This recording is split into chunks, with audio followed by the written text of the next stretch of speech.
الدولي كرار عبد الكريم، والمساعد الثاني علي فاضل ناصر، بينما الحكم الرابع مهند مناف، وحكم الفار ليث فرحان، بينما مساعد الفار الدولي واثق مدلل.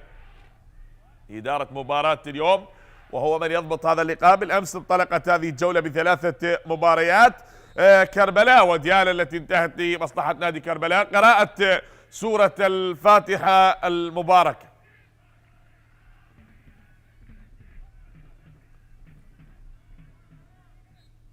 نعم أيها الأحبة الأكارم، وقفة إجلال واحترام لقراءة سورة الفاتحة المباركة، احتراما وترحما لعائلة لاعب نادي القوى الجوية محمد باقر الحسيني رحمة الله عليهم.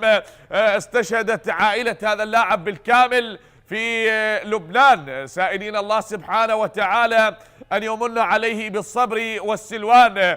فقد عائلتي بالكامل، ووقفة إجلال واحترام لقراءة سورة الفاتحة المباركة من قبل الفريقين والطاقم التحكيمي، ترحما لعائلة الكابتن لاعب اللبناني ولاعب القوة الجوية محمد باقر الحسيني، سائلين الله سبحانه وتعالى أن يجعل مثواهم الجنة وأن يحشرهم مع الصالحين في جنات النعيم.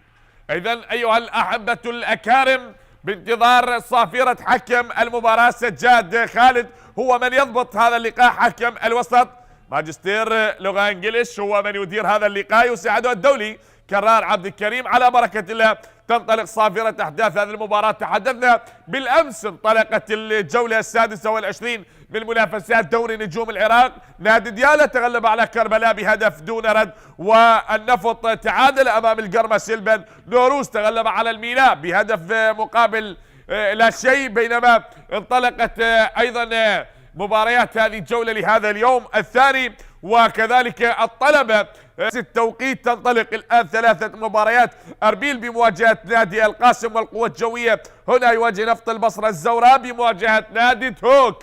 كذلك يوم غد إن شاء الله ستنطلق ثلاثة مباريات. نفط ميسان يواجه الكهرباء، والكرخ يواجه النجف، وزاخو يواجه الشرطة. كرة بالراس يأتي الإبعاد، وانتقلت الكرة إلى الأمام. إذن نبدأ بالتعريف على أسماء اللاعبين وتشكيلة الفريقين. بالنسبة لتشكيلة نادي نفط البصرة، هنا عصام الصبحي يحاول بهذا المرور بهذا العبور، انقطعت الكرة لمحمد سامي، بداية قوية من القوة الجوية، تصويب، والكرة انقطعت لتعود مرة أخرى.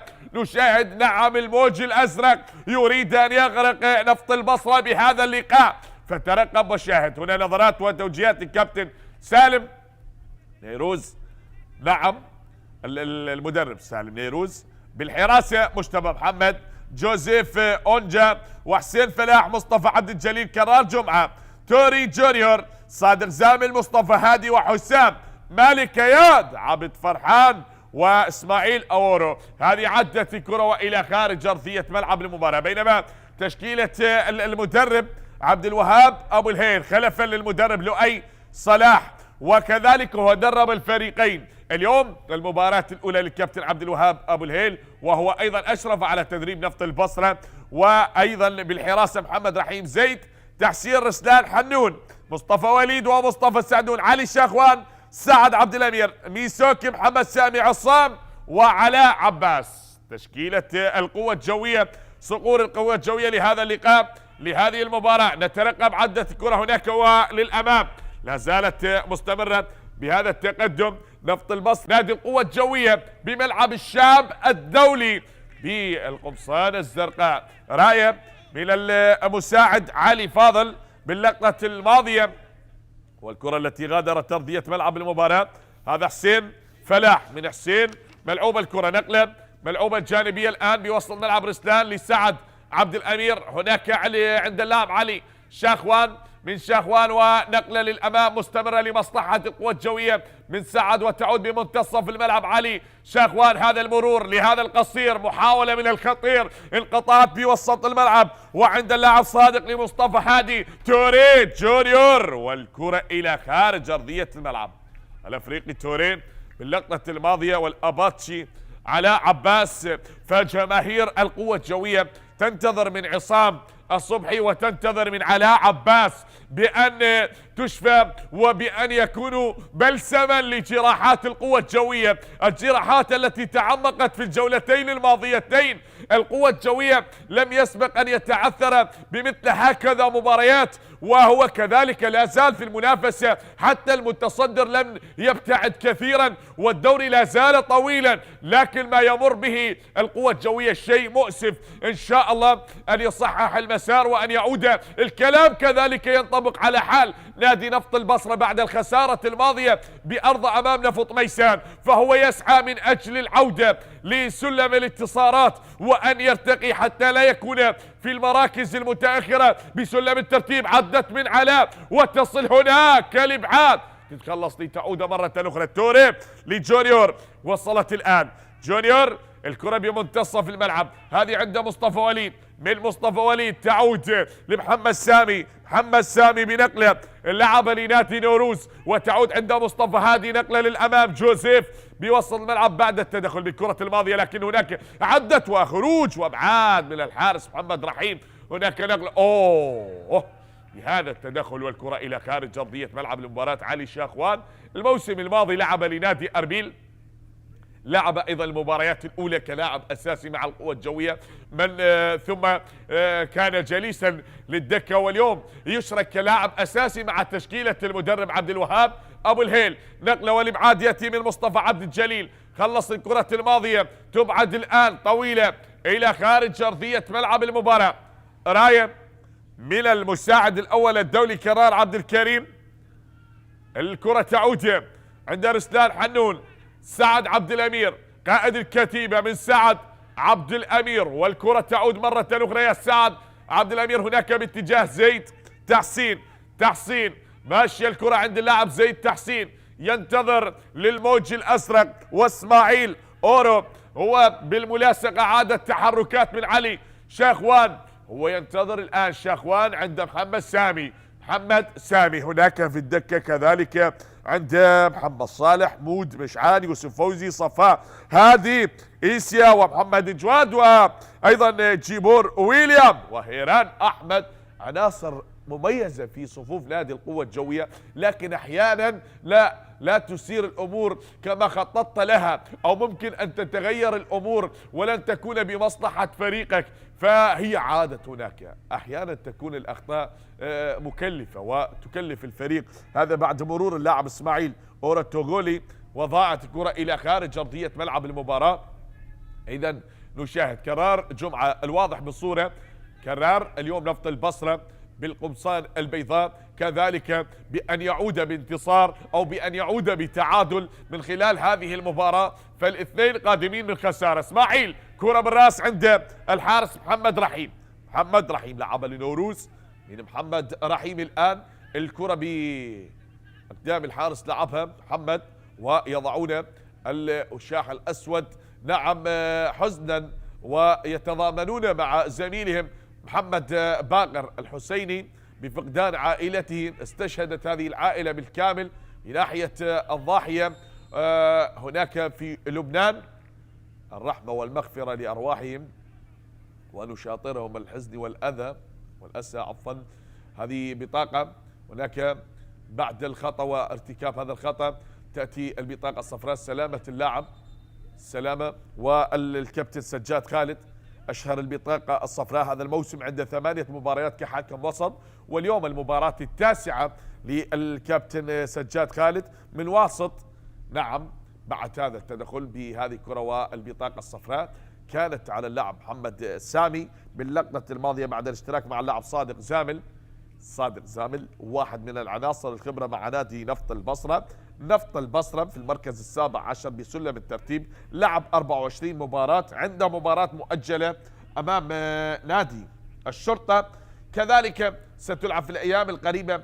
هذا الموسم حقق الفوز ب6 مباريات، تعادل ب5 وخسر 13 مباراة، سجل 16 هدف بينما استقبل الشباك 30 هدف برصيد 23 هدف. سلامة لصادق أمامنا. كذلك في الجهة الأخرى القوة الجوية لعب 25 مباراة، حقق الانتصار ب12 مباراة، تعادل 5 وخسر 8 مباريات.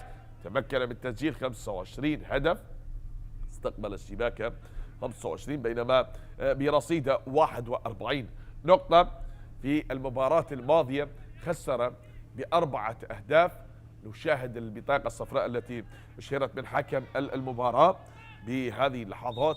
إذن هو كذلك في الجولة القادمة سيواجه نادي الزوراء في مباراة الكلاسيكو يوم الخميس القادم إن شاء الله. هذه تلعب الكرة بنقلة، عادت تتهيأ الأمور. كذلك الزوراء الآن يلعب مباراة أمام نادي تهوك بواحدة من المباريات المميزة، وأربيل بمواجهة نادي القاسم. هذا اليوم 4 مباريات. لعبت مباراة الحدود والطلبة والتي انتهت لمصلحة الطلبة ب3 أهداف مقابل هدف. عادت الآن شاخوان من علي، شاخوان ينتظر ليعود بالكرة من علي شاخوان. هذا هو نجل الكابتن شاخوان عمر لاعب نادي أربيل السابق والابن على سر أبيه، فكذلك أيضا هو لاعب لنادي أربيل وانتقل لنادي القوة الجوية. عادت الكرة بمنتصف الملعب من سعد عبد الأمير بهذه الكرة وللأمام. سعد انقطعت الكرة لتعود مرة أخرى. شاهدون المرور، حسين يلعبها، يحاول من صادق، وهناك بعد هذا الخطأ حسام مالك من حاول كابتن الفريق حسام وصافرة حكم المباراة سجاد خالد أشار لوجود خطأ. بعد ذلك التدخل حسام اللاعب الخبرة، وكانت هناك صافرة ولمسة يد. احذر يا محمد سامي، عندك بطاقة صفراء. عادت كرة من حسام، نقلة لصادق زامل، ماشية الكرة من صادق. حسين فلاح لعبها، حسين فلاح اللاعب الخبرة. حسين لعب لنفط ميسان، لعب للنجف والشرطة والقوة الجوية وحتى الميناء، فانتقلت كرة من حسين وعادت هناك زيد لميسوكي الكاميروني. عاد بالكرة الكاميروني لزيد. تحسين لرستان حنون. هذا حنون بمنتصف الملعب يا رستان حنون. الكرة وصلت من مصطفى وليد يبحث عن زميل، يتراجع لحنون من رستان حنون بمنتصف الملعب. هناك باتجاه اللاعب زيد. تحسين، لا زالت الامور لمصلحة القوة الجوية والكرة باقدام لاعبي نادي القوة الجوية بالبحث عن هدف اول، بينما التراجع للكتيبة البيضاء والاحتفاظ بالكرة عند اللاعب رستان حنون. هذا رستان يلعبها الآن من رستان، ومضت الكرة عند محمد سامي، نقلة لعصام مر الصبحي، عدى الصبحي بالعصام، يتراجع مصطفى وليد. هنا الدخول ببوكس العمليات والكرة إلى خارج أرضية ملعب المباراة. هناك راية المساعد علي فاضل، واحد من حكام المميزين، حكام بطاقم تحكيمي شبابي. نعم، طاقم تحكيمي شبابي، حكام درجة أولى وإدارة هذا اللقاء. هناك بغرفة الفار كذلك الأيفار واثق مدلل، كذلك أحد حكامنا الدوليين وليث فرحان حكم الفار لهذا اللقاء ما بين القوة الجوية ونفط البصرة. عادت الكرة عند اللاعب رستان حنون. زيد تحسين من زيد. تحسين تعود الكرة، مضت 11 دقيقة ونلعب بالدقيقة 12 وحتى الآن التعادل قائم ما بين نفط البصرة والقوة الجوية. مصطفى وليد يحاول من مصطفى وليد العبور بهذه الكرة يا وليد. الكرة مضت ولا زالت عند اللاعب مصطفى وليد، يريد أن يتلاعب بالدفاعات والإبعاد. يأتي هنا بنقلة بعد أن مضت، بعد أن عدت، ولا زالت هذه المحاولة هي مستمرة بهذا التقدم حتى الآن، وهم يبحثون عن هدف بأن يكون بالمباراة. فهل يأتي هدف أول من خلال هذا اللي يلعب اليوم هنا بأرضه أمام جماهير قليل من الجماهير متواجدين. ربما هناك حزن في داخل جماهير القوة الجوية، لكن أغلبهم لا زالوا يترقبون عبر قنوات شبكة الإعلام العراقي وهم يشاهدون متعة هذا اللقاء وإثارة هذه المباراة بعد أن عادت الكرة، بعد أن وصلت بهذه المحاولة وبهذه النقلة. عدت هناك تصل لرسلان، هذه بعد الدخول بالكرة الماضية مع اللاعب ميسوكي، وكان هناك سحب من فانيلة اللاعب والخطأ كان باللقطة الماضية. خطأ نعم، كان باللقطة الماضية على اللاعب مصطفى هادي.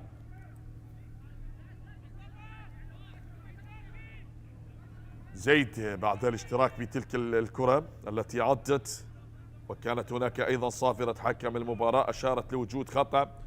نشاهد هذه تمضي الكرة تلعب الآن ولا زالت هي مستمرة حتى هذه اللحظات. بهذا المرور تعود الكرة، فهل يا ترى ستحلق الصقور هنا في سماء بغداد بهذه الأجواء الجميلة بالفشل؟ وأبعدت من حسين باللقطة الماضية، أبعد تلك الكرة لتعود مرة أخرى. نقلة شاهد وصلت عند اللاعب جوزيف، يلعبها بنقلة من جوزيف بمنتصف الملعب. هذا جوزيف وهذا توري جونيور، والكرة بعيدة طالت إلى خارج أرضية ملعب المباراة، ضاعت إلى خارج أرضية ملعب المباراة. هي بعيدة يا مصطفى هادي. وبعد تلك النقلة إلى اللاعب جوزيف التي مضت هنا علي من شاخوان، أعاد الكرة لرسلان، سعد عبد الأمير لمحمد سامي، من محمد سامي هناك نقلة باتجاه اللاعب مصطفى سعدون. مصطفى يا سعدون، شاخوان لسعدون، سعدون وشاخوان، انقطعت الآن والكرة بمنتصف الملعب. هذه عدت لحسام، حسام مالك، هذا ما لا يتمالك أعصابه عندما يقود هجمة مرتدة، لابد أن يفعل شيء، فواحد من العناصر المميزة مع نادي نفط البصرة. والكرة إلى خارج أرضية ملعب المباراة. هناك خطأ اللقطة الماضية، اسماعيل أورو، اسماعيل حاول أن يتخطى رسلان وسعد، لكن كان هناك عرقلة وصافرة حكم المباراة أشارت لخطأ حسام على التنفيذ. حسام مالك بهذه اللحظات هو على التنفيذ، من حسام مالك للكتيبة البيضاء. حسين فلاح من الجهة اليمنى، عادت لحسام، حسام يا حسام، مر الحسام لحسين، هذه كرة بتصويب من اياد عبد فرحان. يا اياد عبد فرحان لعب هذا لنوروز وللميناء وزاخو جهة الكابتن سالم نيروز وعلاء نيروز.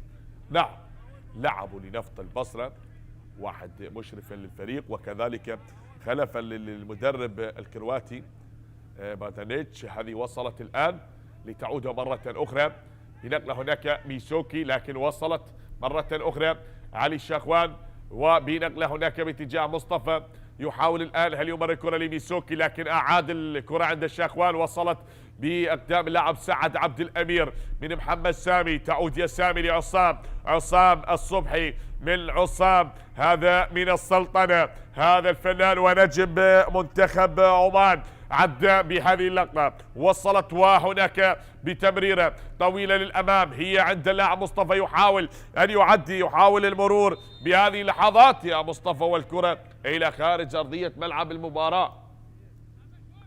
لا زلنا نشاهد هنا راية المساعد كرار عبد الكريم،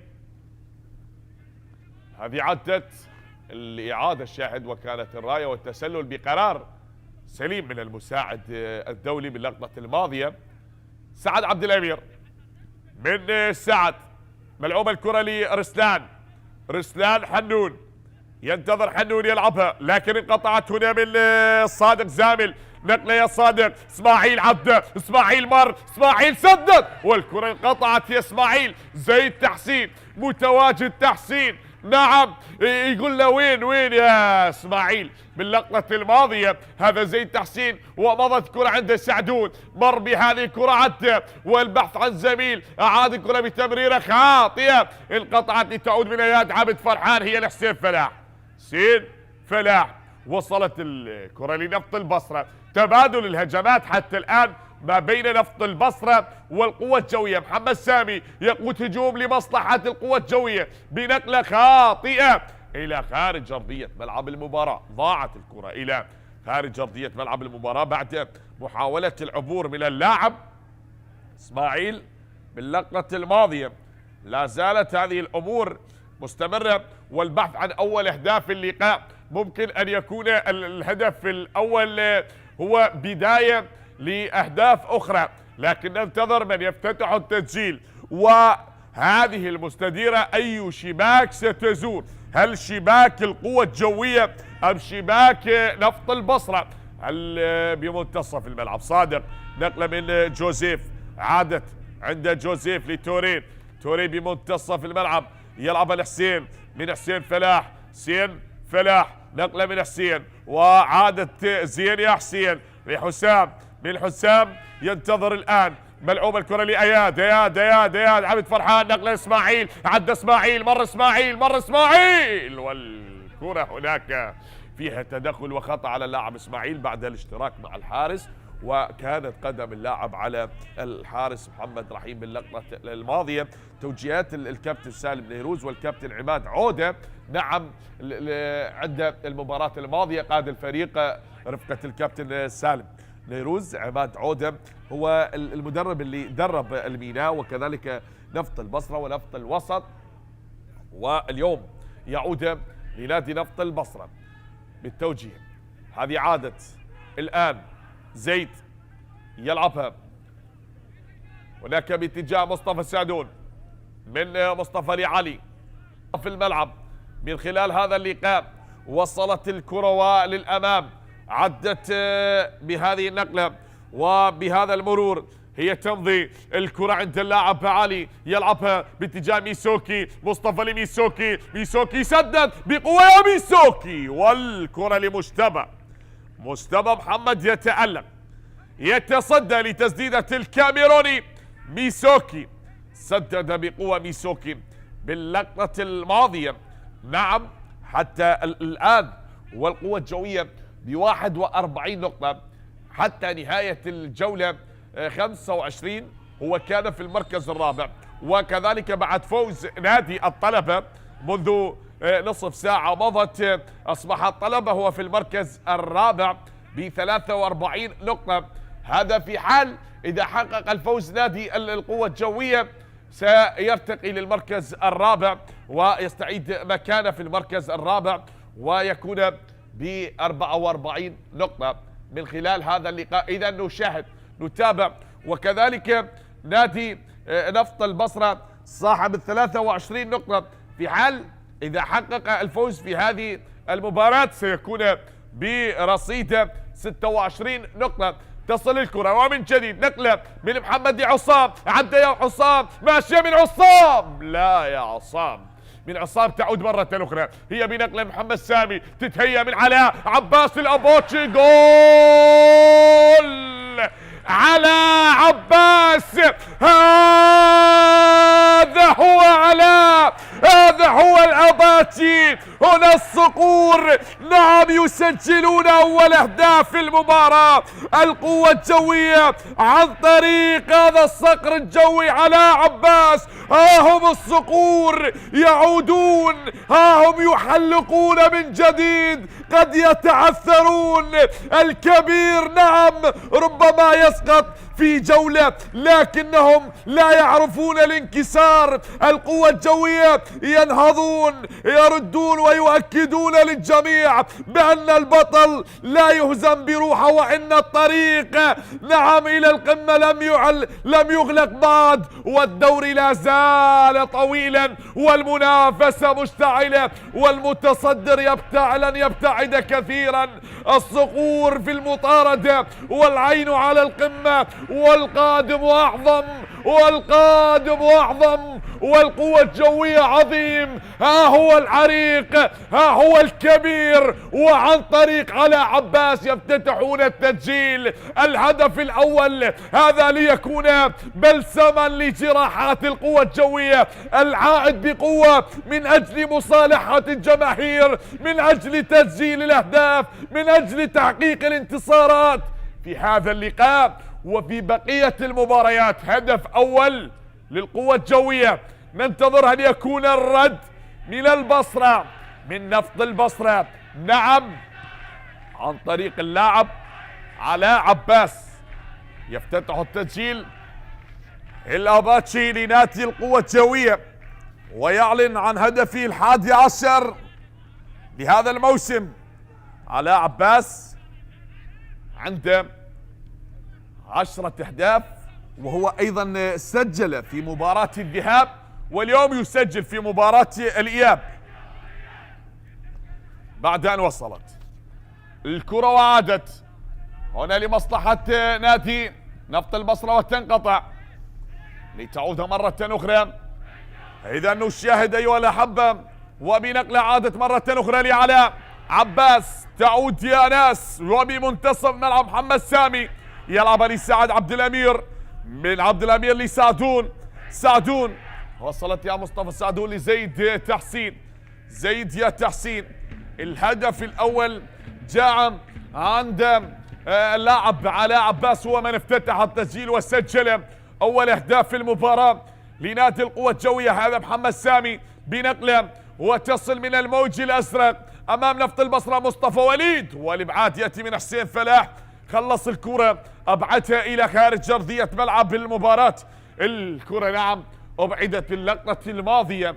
القوة الجوية هذا الفريق الذي يسعى دائما، ربما تأخر في مباراتين مضت لكنه لا زال ينافس ولا زال في المربع في المراكز المتقدمة، ينافس الزوراء وزاخو والشرطة وتوك والقاسم والطلبة ليقول أنا الصقور، أنا العريق، أنا القوة الجوية، أنا بطل من الأبطال، أنا ذو التاريخ الكبير. عندما تتحدث عن القوة الجوية فإننا نتحدث عن تاريخ عريق، والمجد ربما قد يتعثر الصقور، قد يخسرون في جولة لكنهم لا يعرفون معنى الانكسار. القوة الجوية لا يسقط بل يعود أقوى، أكثر شراسة وأكثر إصرار على التحليق عاليا في سماء المجد. فربما من خلال هذه المباراة وكذلك هذا هو نادي النفط، نفط البصرة، الفريق المميز، الفريق الذي دائما يعد من أنديتنا الرائعة، من الأندية الجميلة التي تجاري الأندية الجماهيرية. ربما هنا العودة بصراوية، والكرة انقطعت لتعود للبصرة مرة أخرى. نعم تصل الكرة، وهنا عذوبة الجنوب، وتصل من جديد للبصرة، عادت للبصرة، مضت للبصرة، مرت يا حسين حسام مالك. هذا ما لا يتمالك كل العناصر المميزة، واحد من الأدوات الرائعة مع نادي نفط البصرة، لاعب موهوب، لاعب مميز. نعم تحدثنا عن القوة الجوية، وكما ذكرنا نفط البصرة ربما هذا الفريق الذي ينافس من أجل العودة.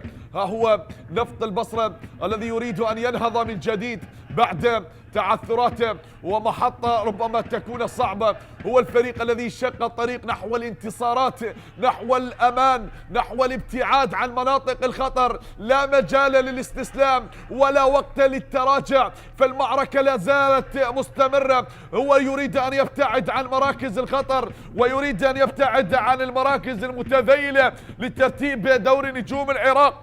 ربما عانى وربما خسر 13 مباراة حتى الآن، لكن اليوم يسعى من خلال هذه المباراة بأن يتقدم ويقدم كل ما لديه من أجل أن يعدل أو من أجل أن يفوز. لا شيء مستحيل، بل كل شيء ممكن في كرة القدم. أنت تواجه فريق جريح من الفرق المميزة، وأمام فريق طموح، فريق مجتهد دائما، فريق كبير. عدة لقاءات جمعت الفريقين، هذا اللقاء رقم 28 ما بين القوة الجوية ونفط البصرة، حيث اجتمعا ب28 لقاء. مع هذا اللقاء 28 حقق الفوز القوة الجوية ب14 لقاء، بينما فاز نفط البصرة ب6 لقاءات وحضر التعادل ب7 لقاءات. في آخر لقاء جمع الفريقين في مباراة الذهاب التي انتهت لمصلحة القوة الجوية ب 24 يا موسى 24-25 6-1. يومها انتهت المباراة بهدفين مقابل هدف، سجل سعد عبد الأمير وعلاء عباس، وعلي خليل الجالس في دكة البدلاء مع نفط البصرة يومها سجل الهدف الوحيد لنفط البصرة. ربما يشرك كلاعب أو بطاقة رابحة، وعلاء عباس بعد أن سجل في مباراة الذهاب عاد ليؤكد نفسه من جديد ويسجل في مباراة الإياب. وهنا نقلة عند إسماعيل، عد إسماعيل وممكن من إسماعيل والتصدي والابعاد تعود مرة اخرى من اسماعيل. نعم هذا هو اسماعيل، عدت لتعود مرة أخرى، والكرة وصلت عند ميسوكي. التراجع بهذه الكرة يا لها من ندية، يا لها من إثارة، متعة تبادل الهجمات فيها بلحظة وأخرى. تارة تكون الهجمة بيضاء ومرة تعود زرقاء. فهل يا ترى المباراة بهذا اللقاء بين الأزرق والأبيض تكون النتيجة زرقاء أم بيضاء؟ ننتظر. هي وصلت بهذه التمريرة من محمد سامي، وبنقلة تصل عند مصطفى وليد. عدى بالكرة مصطفى وليد ونقلة بالراس، وصلت هناك لمجتبى محمد. مجتبى محمد. 28 دقيقة مضت، وهذا اسماعيل اورو، والتقدم بهدف مقابل لا شيء بعد هذا التصدي من محمد رحيم. وتألق أبعد تلك الكرة الماضية. لا زلنا حتى هذه اللحظات أحبتي نشاهد ونبحث ربما عن هدف يعدل النتيجة، أو ربما هدف يضاعف نتيجة المباراة. فهل يا ترى يتقاسمون نقاطها بهذا اللقاء، أم يستمر العطاء والتقدم للقوة الجوية بهدف دون رد؟ إذا هناك صافرة. سلامة اللاعب مصطفى هادي لعب للحدود ونفط ميسان والميناء هذا اللاعب، وعلى ما يبدو يشكو مصطفى هادي. وكذلك بعد دخول نفط البصرة بهذا الموسم كأكبر انتصار حقق هذا الموسم هو على الحدود 3-1، بينما أكبر خسارة تلقاها من نادي القرمة 5-0. خسر بتلك المباراة وخسر من نفط ميسان، من القوة الجوية، من النفط، وأيضا من أربيل. خسر كثاني أكبر خسارة تلقاها من أربيل هي 4-1، وخسر من كربلاء 2-1، من التوك والميناء وزاخو والقاسم والكرخ والطلبة ونفط ميسان. هذه النتائج التي خسر بها هذا الموسم نادي نفط البصرة بعد أن عدت تلك الكرة وبعد أن مضت لتعود الآن سلامة اللاعب مصطفى هادي. كذلك أتحدث عن نادي القوة الجوية كأقصى خسارة تلقاها هذا الموسم هي من نادي النجف 4-0، ومن الشرطة 4-0، 3-1 من نادي الزوراء، بينما خسر من التوك والقاسم والكرخ 1-0، بينما من القرمة والشرطة أيضا خسر 2-1 في مباراة الذهاب. هذه تلعب الآن بنقلة. خسر 8 مباريات لتعود الآن أكبر انتصار يحقق هذا الموسم القوة الجوية هو على الحدود 3-2. تصل وبنقلة عدت للأمام، لا زالت الكرة عند مصطفى. سعدون يلعبها لميسوكي، ميسوكي عد المرور لميسوكي ولتصل مرة أخرى تحت أقدام اللاعب ميسوكي بنقلة. وصلت الكرة، انقطعت بنقلة الأماميات، وتعود الآن الكرة عند اللاعب كرار لتورين. وصلت بمنتصف الملعب حسين فلاح، من حسين فلاح أعاد الكرة لكرار، كرار جمعة يلعب هذه الكرة لجوزيف، جوزيف أونجا عاد الكرة بمنتصف الملعب. حسام مالك، من حسام لمصطفى، يحاول العبور الآن بهذه الكرة من مصطفى. مضت مصطفى عبد الجليل، حاول وعادت لحسام. هناك صافرة تأتي من حكم المباراة، وراية المساعد كرار عبد الكريم باللقطة الماضية كان فيها تسلل. الكرة الماضية نشوفها بالإعادة، نعم تسلل على اللاعب اسماعيل اورو، كان متسلل، وقرار من المساعد ومتابعة جيدة. هذه جماهير القوة الجوية المتواجدة المساندة الحاضرة بملعب الشعب الدولي، وهم يساندون نادي القوة الجوية من خلال هذا اللقاء. أكيد عندما تكون عاشقا لكيان كبير لنادي عريق لابد أن تحذر، ربما تتعثر في مباراة أو مباراتين، حتى وأن تعثرت ب15 مباريات لا يعني أن تستسلم، ولا يعني أن تترك هذا الكيان لطالما كنت عاشقا لفريقك. نعم أنديتنا كبيرة من أندية المحافظات العراقية جميعا، أندية محافظات الجنوب، الفرات الأوسط، أندية شمالنا العزيز، وأندية العاصمة. كل الأندية محترمة ولديها قاعدة جماهيرية كبيرة، سواء كانت أندية جماهيرية، أندية المحافظات، أندية المؤسسات الدولة. فوصلت الكرة هناك بنقلة عند اللاعب جوزيف، يلعب الحسين وتمضي لمصطفى عبد الجليل. محاولة العبور هناك تعود لمصطفى صافي، يلعب الكرة هنا تأتي العرضية، خروج للحارس محمد رحيم. من محمد رحيم، يلعبها الآن عند محمد سامي. محمد سامي يحاول بهذه الكرة نقلة عند اللاعب ميسوكي. ميسوكي لعلي شاخوان، وصلت لسعد عبد الأمير. عبد الأمير لعلي مرة أخرى من محمد سامي. الكرة بمنتصف الملعب بهذا الخط الأفقي، هم يحاولون بأن تعود الكرة مرة أخرى. شاهد بطريقة السهل الممتنع يحتفظ بالكرة ويعيد الكرة من المدافعين لمنتصف الملعب. هذا ما يعول عليه لاعبي القوة الجوية. يريد أن يمتص مهارة لاعبي نادي نفط البصرة ليجعلهم يتقدمون، حتى يعتمد هناك على سرعة ميسوكي وعرضياته ومهارة اللاعب علاء عباس، وممكن دقة التركيز والتهديف من اللاعب عصام الصبحي. هذا ما يجعلون في خط المقدمة، وكذلك اليوم يرتكز بتشكيلته على منتصف الملعب شاخوان وسعد عبد الأمير ومحمد سامي. هذه بعد أن وصلت هنا عند اللاعب مصطفى وليد، وأبعد الكرة إلى خارج أرضية الملعب. هناك سقوط أحد اللاعبين. سلامة اللاعب مصطفى، سلامة لمصطفى هادي. هذا مصطفى وليد لعب للكرخ وللموسم الثاني مع نادي القوة الجوية بعد هذا الاشتراك بهذه الكرة مع اللاعب زيد تحسين. سلامة مصطفى بهذا التدخل. شاهد هذه الإعادة، الدخول باللقطة الماضية وصافرة حكم المباراة متواجدة. الخطأ لمصلحة اللاعب مصطفى. السلامة لمصطفى. نعم كابتن عماد عودة بتوجيهاته لنفط البصرة، وهناك بالجهة الأخرى الكابتن عبد الوهاب أبو الهيل. تصل الكرة بمنتصف الملعب. عادت الآن بنقلة من اياد عبد فرحان، وتصل لحسام مالك. من حسام مالك، يحاول حسام مالك، يتراجع حسام بنقلة من حسام مالك عند اللاعب توري جونيور. من جونيور للاعب جوزيف هولجا. هولجا يلعبها لكرار جمعة.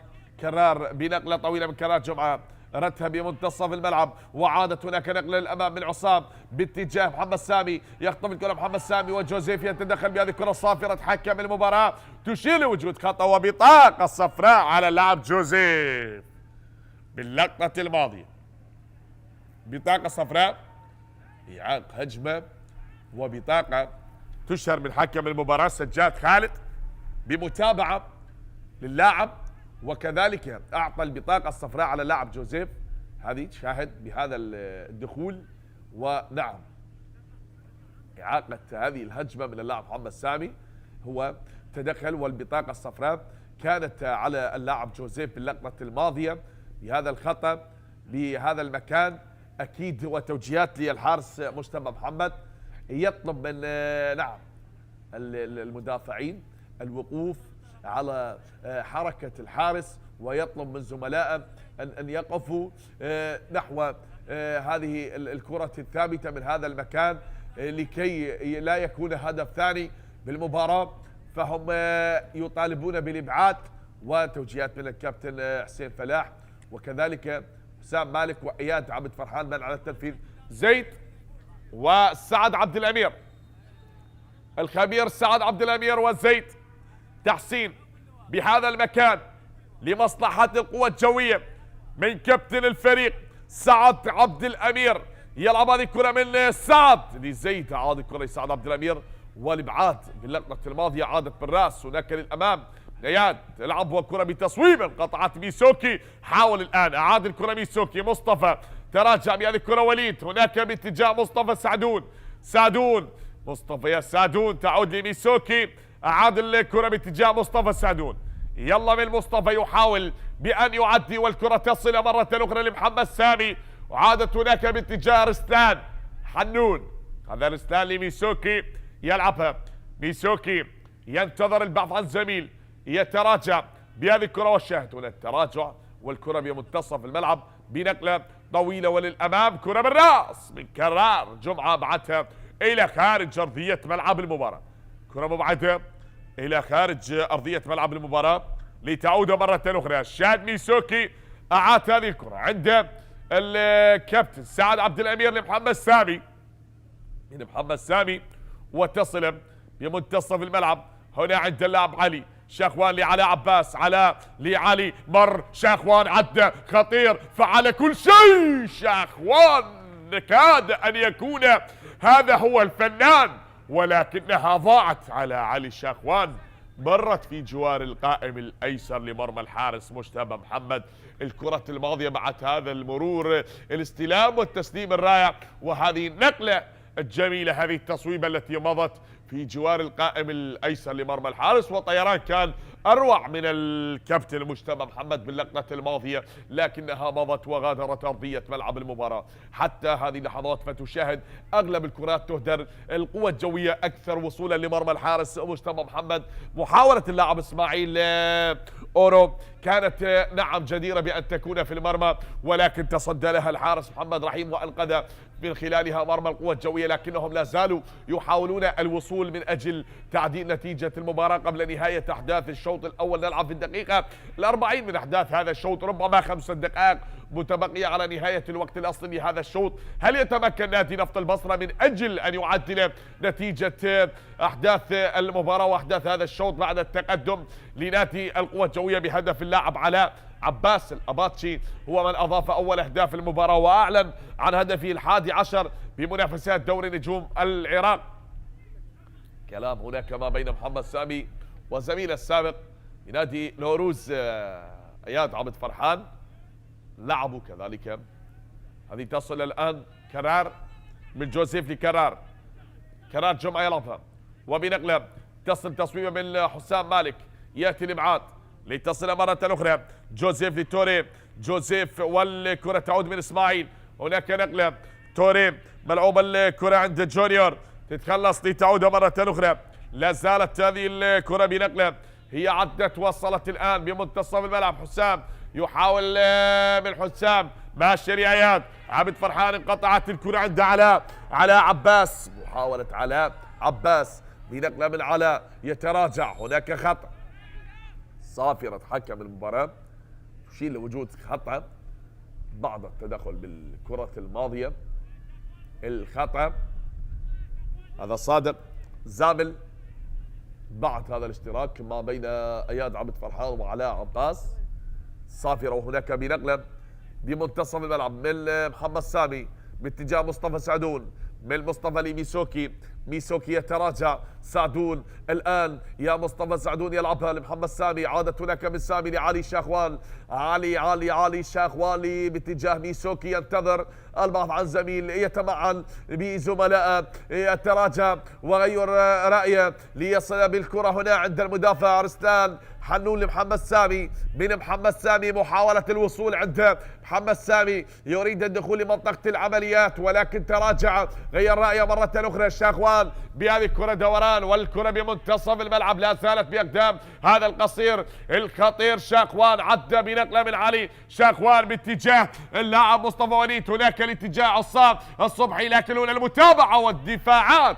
خلصت هذه الكرة بعدتها لتصل من سعد عبد الأمير مرة أخرى، يا سعد عبد الأمير أبعدت هذه، وهذا هو إسماعيل لا زال يحاول. إسماعيل نعم، إسماعيل أورو هداف الفريق ب6 أهداف مع نادي نفط البصرة، ولا زالوا يبحثون عن هدف حتى يعدل نتيجة المباراة. هذا ما ينتظر نفط البصرة بأن يعدل النتيجة، وما ينتظره القوة الجوية بأن يسجلوا هدف ثاني في المباراة ليبتعد بهذه المباراة، ومن أجل النقاط ال3 بمباراة اليوم. الاثنين يسعون من أجل كسب النقاط بهذه المباراة، لكن لا زالت الأمور مستمرة، التقدم بهدف مقابل لا شيء. هل ينجح نفط البصرة ويعدل أم يكون الثاني عن طريق مصطفى وليد؟ يحاول مصطفى وليد، هل يولد هدف ثاني للقوة الجوية؟ كرة بالراس يا عصام إلى خارج أرضية الملعب. هذا مصطفى عصام بالرقم 71، ومصطفى سعدون بالرقم 17. بدخول جميل، مرور رائع من مصطفى وليد. شاهد هي الكرة نقلة من مصطفى وليد براس اللاعب مصطفى سعدون، لكنها ضاعت إلى خارج أرضية الملعب، ضاعت على مصطفى وليد، والكرة غادرت أرضية ملعب المباراة. حتى هذه اللحظات القوة الجوية لا زال متقدم بهدف دون رد. وجات الكابتن عبد الوهاب أبو الهيل الركنية لنادي القوة الجوية بهذه اللحظات وهذه الدقائق المتبقية على نهاية أحداث الشوط الأول. ركنية للصقور، ملعوبة الكرة بالراس، جول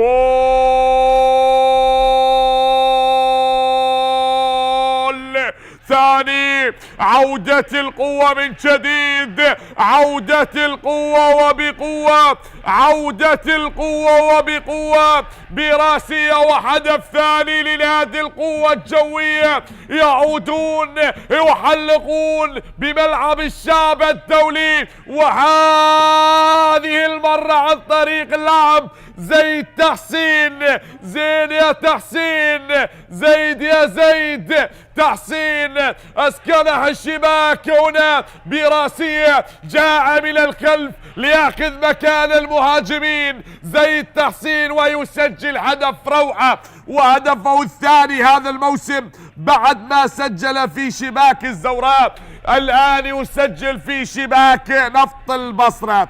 زيد تحسين يسجل الهدف الثاني بالمباراة لنادي القوة الجوية براسية جميلة بهدف رائع من اللاعب زيد تحسين، وثاني أهداف المباراة لنادي القوة الجوية.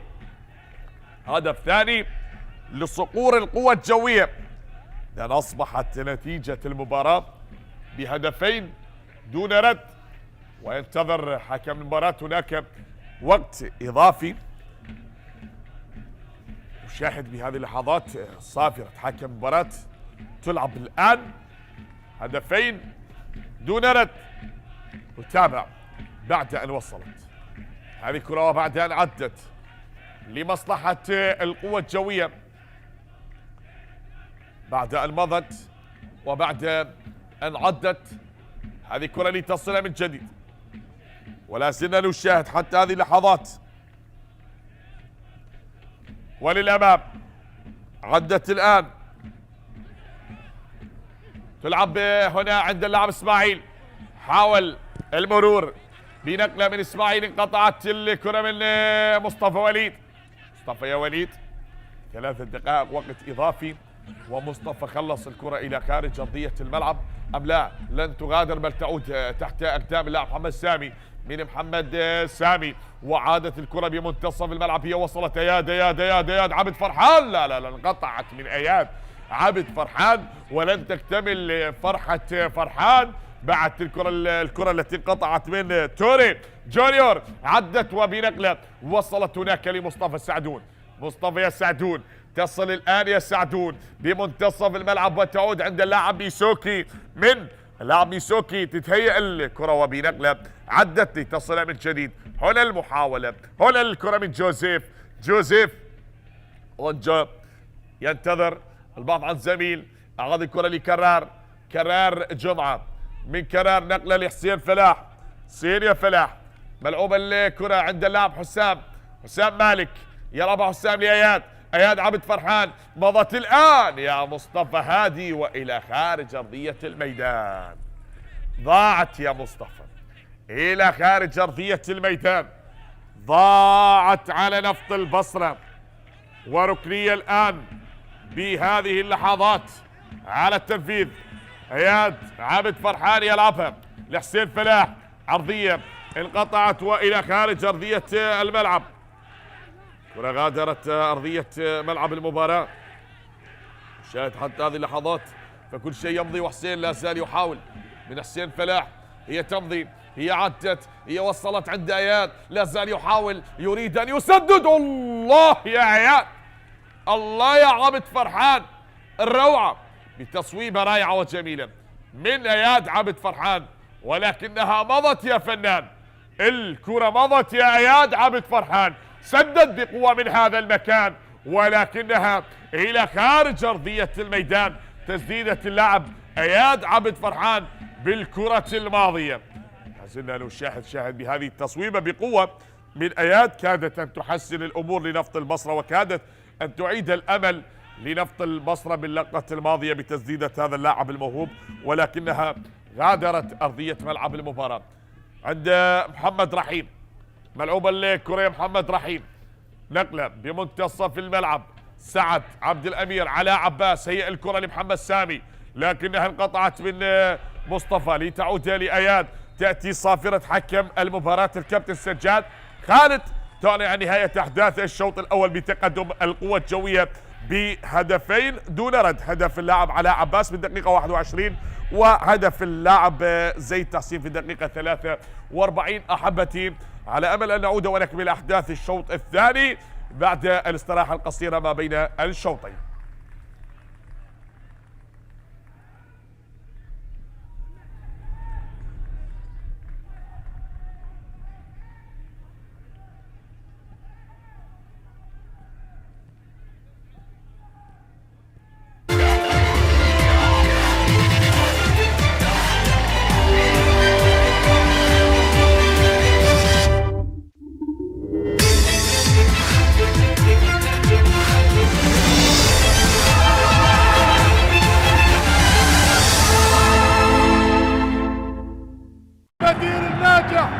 جول ثاني للنجف، جول ثاني للنجف. الله الله الله الله الله، بالمقاس بالمقاس، الركنية بالمقاس والراسية بالمقاس، حط في المرمى. يحاول دومينيك بطريقة سريعة البحث عن زميل وممكن أن يمر بعد ذلك ممكن التسديد. الله الله الله الله الله،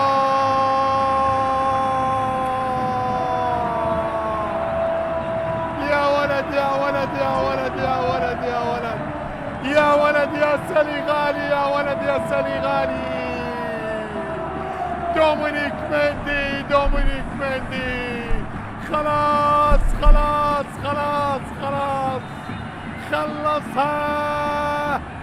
خلصها دومينيك مندي، وبالتالي هو تقدم فيها، هو تقدم فيها، هو تقدم فيها، هو مر، هو ناظر المرمى، هو سدد. الله الله الله الله الله، يا عيني يا عيني يا عيني يا عيني يا مندي، يا عيني يا السنغالي، بكرة يسارية جميلة ولا أروع، جميلة ولا أروع، جميلة ولا أروع. الله على كرة القدم. داخل منطقة الجزاء، جول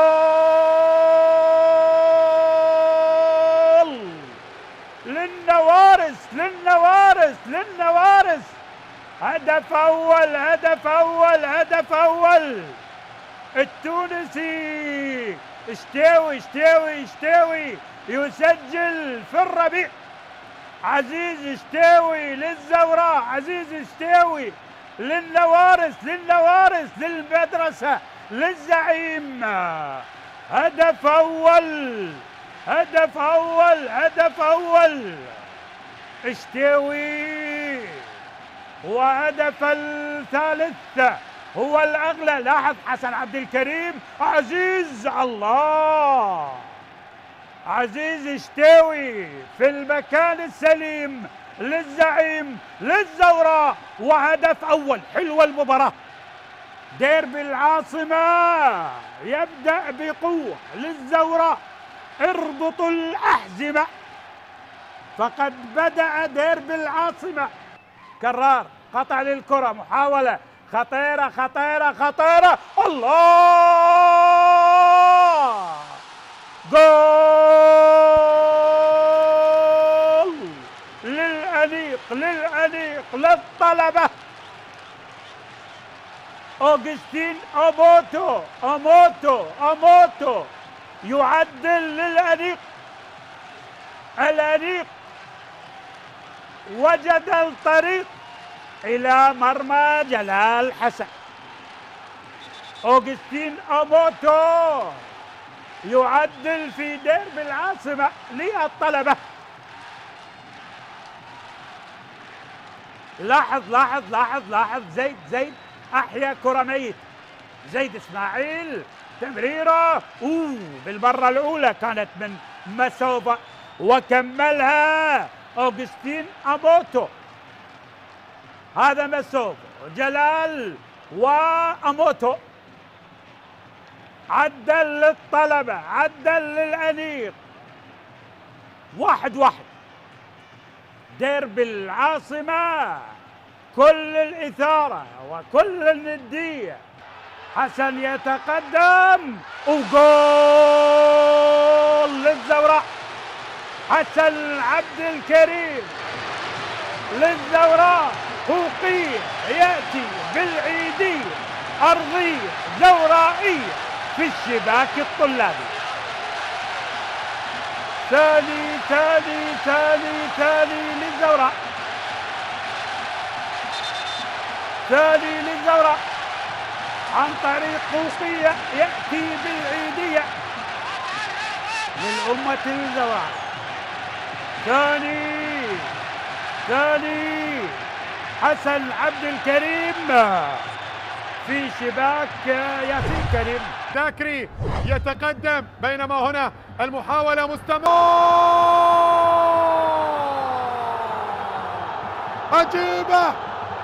عجيبة والله، عجيبة والله، عجيبة. الله الله الله الله الله، صقور الجبال. إحساسي وشعوري كان حاضرا وفي الثواني الأخيرة سجل دوك بتسديدة عن طريق بيتر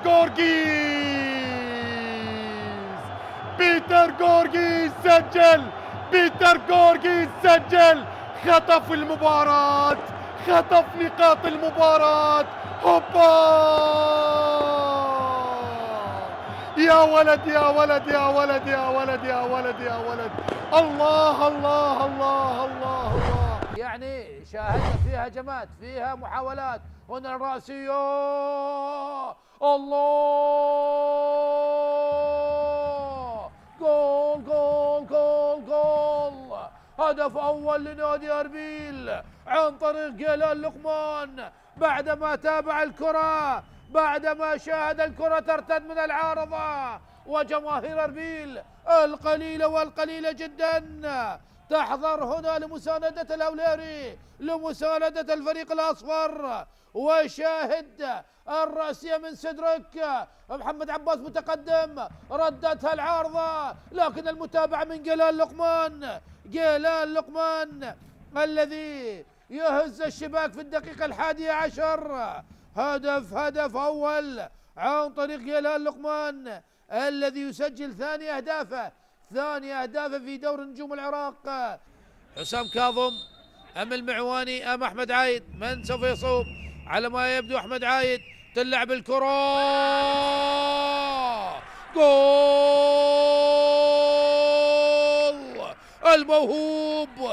الموهوب أحمد عايد، لاعب مهاري، لاعب موهوب، يسجل هدف جميل جدا من مسافة بعيدة، يضعها بالزاوية الصعبة على حسين علي. يا الله، شاهد أي مهارة تصويب، أي دقة تسديد، أي هدف جميل. شاهد أحمد عايد لعبها على طريقة الكبار، مهاري. يا الله على هذا الفنان. مرر الكرة لسويعيد، سويعيد لأحمد عايد، لسويعيد، والكرة الخطيرة،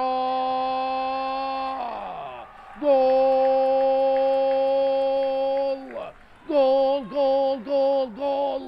هدف ثاني لمصلحة نادي الكهرباء، هدف يدرس، هجمة مرتدة يجب أن توضع في مناهج كرة القدم. أي هجمة مرتدة بقيادة أحمد عايد، لمسة لمستين والثالثة بالجول. الله على اللمسة، لا يا المخرج، عيدها منذ البداية. أحمد عايد بأسس جميل، وسويعيد أخذ الزاوية المناسبة وسجل الهدف الثاني. لكن أتمنى من المخرج أن يعيدها، أن منذ اللقطة الأولى، منذ استلام الكرة من أحمد عايد، كيف عدى من لاعبي نادي أربيل ولعب 1-2 مع سويعيد، وهجمة مرتدة تدرس. هجمة مرتدة مثالية لنادي الكهرباء. من سوف يصوب من الكهرباء؟ هل المعواني أم وقاع تصويبة؟ جول جول جول جول جول. يوم الركلات الثابتة، يوم الركلات الحرة، مرة أولى من أحمد عايد ومرة ثانية من وقاع رمضان. هدف جميل لنادي الكهرباء، وأيضا عن طريق ركلة ثابتة، أيضا عن طريق ركلة حرة، لكن هذه المرة وقاع يضعها في الشباك. صعبة كانت على حسين علي، حاول مع الكرة لكن وقاع رمضان أيضا بدقة كبيرة يضعها في الزاوية الصعبة، ويعلن عن ثالث الأهداف لنادي الكهرباء. ديمي لمصطفى محمد جبر، خطيرة، الله، جول. يا لطيف يا لطيف يا لطيف. لنفط ميسان، الفنان علي لطيف. يا لطيف يا لطيف يا لطيف يا لطيف على هذه الكرة. لاحظ التحضير باليسار. الله الله الله الله. واحد من الأهداف الجميلة بدورنا عن طريق، شوف التحضير، صعبة جدا. آية من العمارة للبصرة. نفط ميسان يسجل عن طريق علي لطيف. محمود ممكن يحول تحويله كره خطيره بالرد. جول جول جول جول جول جول جول. ورقة مؤمن سليمان، ورقة مؤمن سليمان. هذا اليوم أيوب بن مشارك. ورقة مؤمن سليمان في هذا اليوم. أيوب بن مشارك التونسي يسجل أول الأهداف في الدقيقة 11 من عمر المباراة. أيوب بن مشارك يسجل أول الأهداف. القيثارة تعزف أول الأوتار في مرمى الصقور، من غيرهم بالعزف يختصون. هدف. شوف كرة على طبق من ذهب، وتمركز سليم لأيوب، وكرة تمر على يسار الحارس محمد رحيم. القيثارة تعزف أول الأوتار في مرمى الصقور، ومن غيرهم بالعزف مختصون. يا سلام، يعني اليوم اكو علامة استفهام على مشاركة هذا اللاعب، لكن اليوم ورقة مؤمن سليمان التي لحد الآن هي رابحة. تعالي مهند إلى المواس يحاول كرة خطيرة. أوه، هدف بنيران صديقة. عاشر لاعب بدورينا يسجل خطأ في مرمى. هدف ثاني عن طريق رسلان حنون بالدقيقة 28 من عمر المباراة. رسلان يضيف. شوف المواس ورسلان يضعها داخل الشباك. عاشر لاعب في دورينا يسجل خطأ في مرماه. 10 لاعب في دورينا يسجل خطأ في مرماه. 10 لاعب. 22 كانت لفريق محمود المواز. يا هدف ثالث بنيران صديقة أخرى. أحمود مشعان بالدقيقة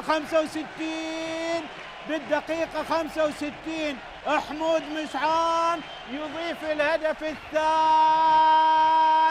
هي كانت عايزة هدف ثالث، هدف ثالث. شوف المواس، شوف المواس، شوف المواس، شوف المواس. وحمود مشعان، حمود مشعان يضعها في الشباك، وهدف ثالث للقيثارة، والقيثارة يحتفلون يبتهجون وبثالث الأهداف يتغنون. يا حمود، يا رسلان، يا حمود، يا رسلان. اليوم ليس يوم الصقور، اليوم ليس يوم الصقور، اليوم ليس يوم الصقور، اليوم ليس يوم الصقور. هدف ثالث.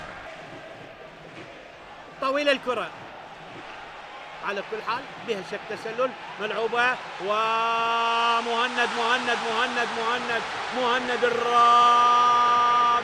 الرابع لكن خلينا نشوف قرار الحكم هو الأول والأخير.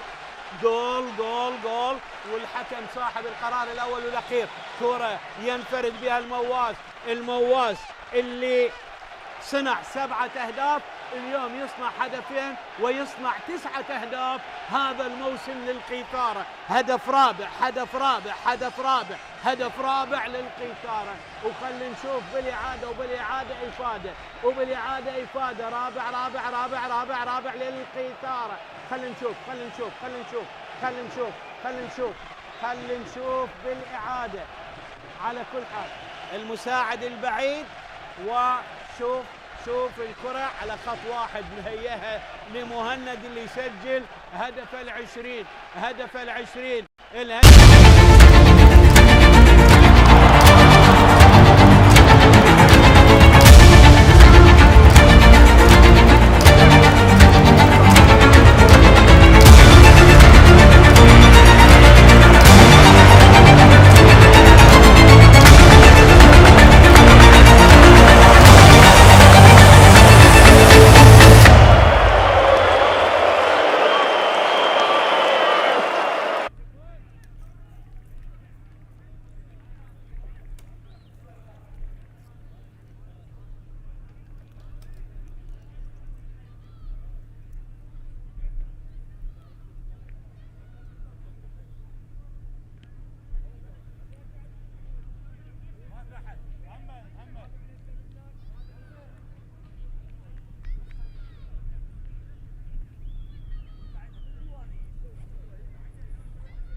أهلا ومرحبا بكم من جديد أحبتي متابعي قنوات شبكة الإعلام العراقي. بعد أن تركنا الشوط الأول ينتهي بتقدم نادي القوة الجوية بهدفين دون رد، أتينا لمجريات الشوط الثاني، شوط المدربين، شوط التكتيك، شوط الحلول الفنية. يا ترى ما هي خطة المدرب عبد الوهاب أبو الهيل لمجريات الشوط الثاني، وما هي خطة الكابتن عماد عودة والكابتن سالم نيروز لمجريات الشوط الثاني؟ والعودة مع صافرة حكم المباراة سجاد خالد، ومساعدي الدولي كرار عبد الكريم وعلي فاضل، الحكم الرابع مهند مناف، ليث فرحان واثق مدلل بغرفة الفار. على بركة الله تنطلق صافرة أحداث الشوط الثاني من خلال مباراة اليوم لحساب الجولة 26 من منافسات دوري نجوم العراق هنا بملعب الشعب الدولي. ملعوبة الكرة وللأمام، هناك صافرة تأتي من حكم المباراة وخطأ بعد التدخل بالكرة الماضية كان على اللاعب علي شاخوان. بعد ذلك التدخل سجل الهدف الأول عن طريق اللاعب علاء عباس، وجاء الهدف الثاني عن طريق اللاعب زيد تحسين. إذا نشاهد الآن هذه الكرة تلعب ولمصلحة نادي نفط البصرة بمحاولة عدت هي للأمام، لا زالت مستمرة أمامية لنفط البصرة، عدت لتوري جونيور، عدى بالكرة وعند الحارس محمد رحيم، تصدى للكرة الماضية من محمد لتعود لمصلحة القوة الجوية مرة أخرى. نشاهد أحبتي نتابع. القوة الجوية أنهى الشوط الأول متقدما بهدفين، ويسعى من أجل أن يحقق هدف آخر ليبتعد بنتيجة المباراة. كما ذكرنا انطلقت 3 مباريات بنفس التوقيت، مباراة أربيل والقاسم القوة الجوية ونفط البصرة الزوراء وتوك. ويوم غد كذلك 3 مباريات، نفط ميسان يواجه الكهرباء بأرضه، والكرخي يواجه أيضا النجف، وزاخو أيضا يواجه نادي الشرطة. بختام الجولة هذه بعد أن وصلت كرة عدت عند اللاعب جوزيف، يحاول مصطفى عبد الجليل، تأتي العرضية والكرة بعيدة إلى خارج أرضية ملعب المباراة. مصطفى عبد الجليل بالكرة الماضية يا مصطفى، والكرة غادرت أرضية ملعب المباراة.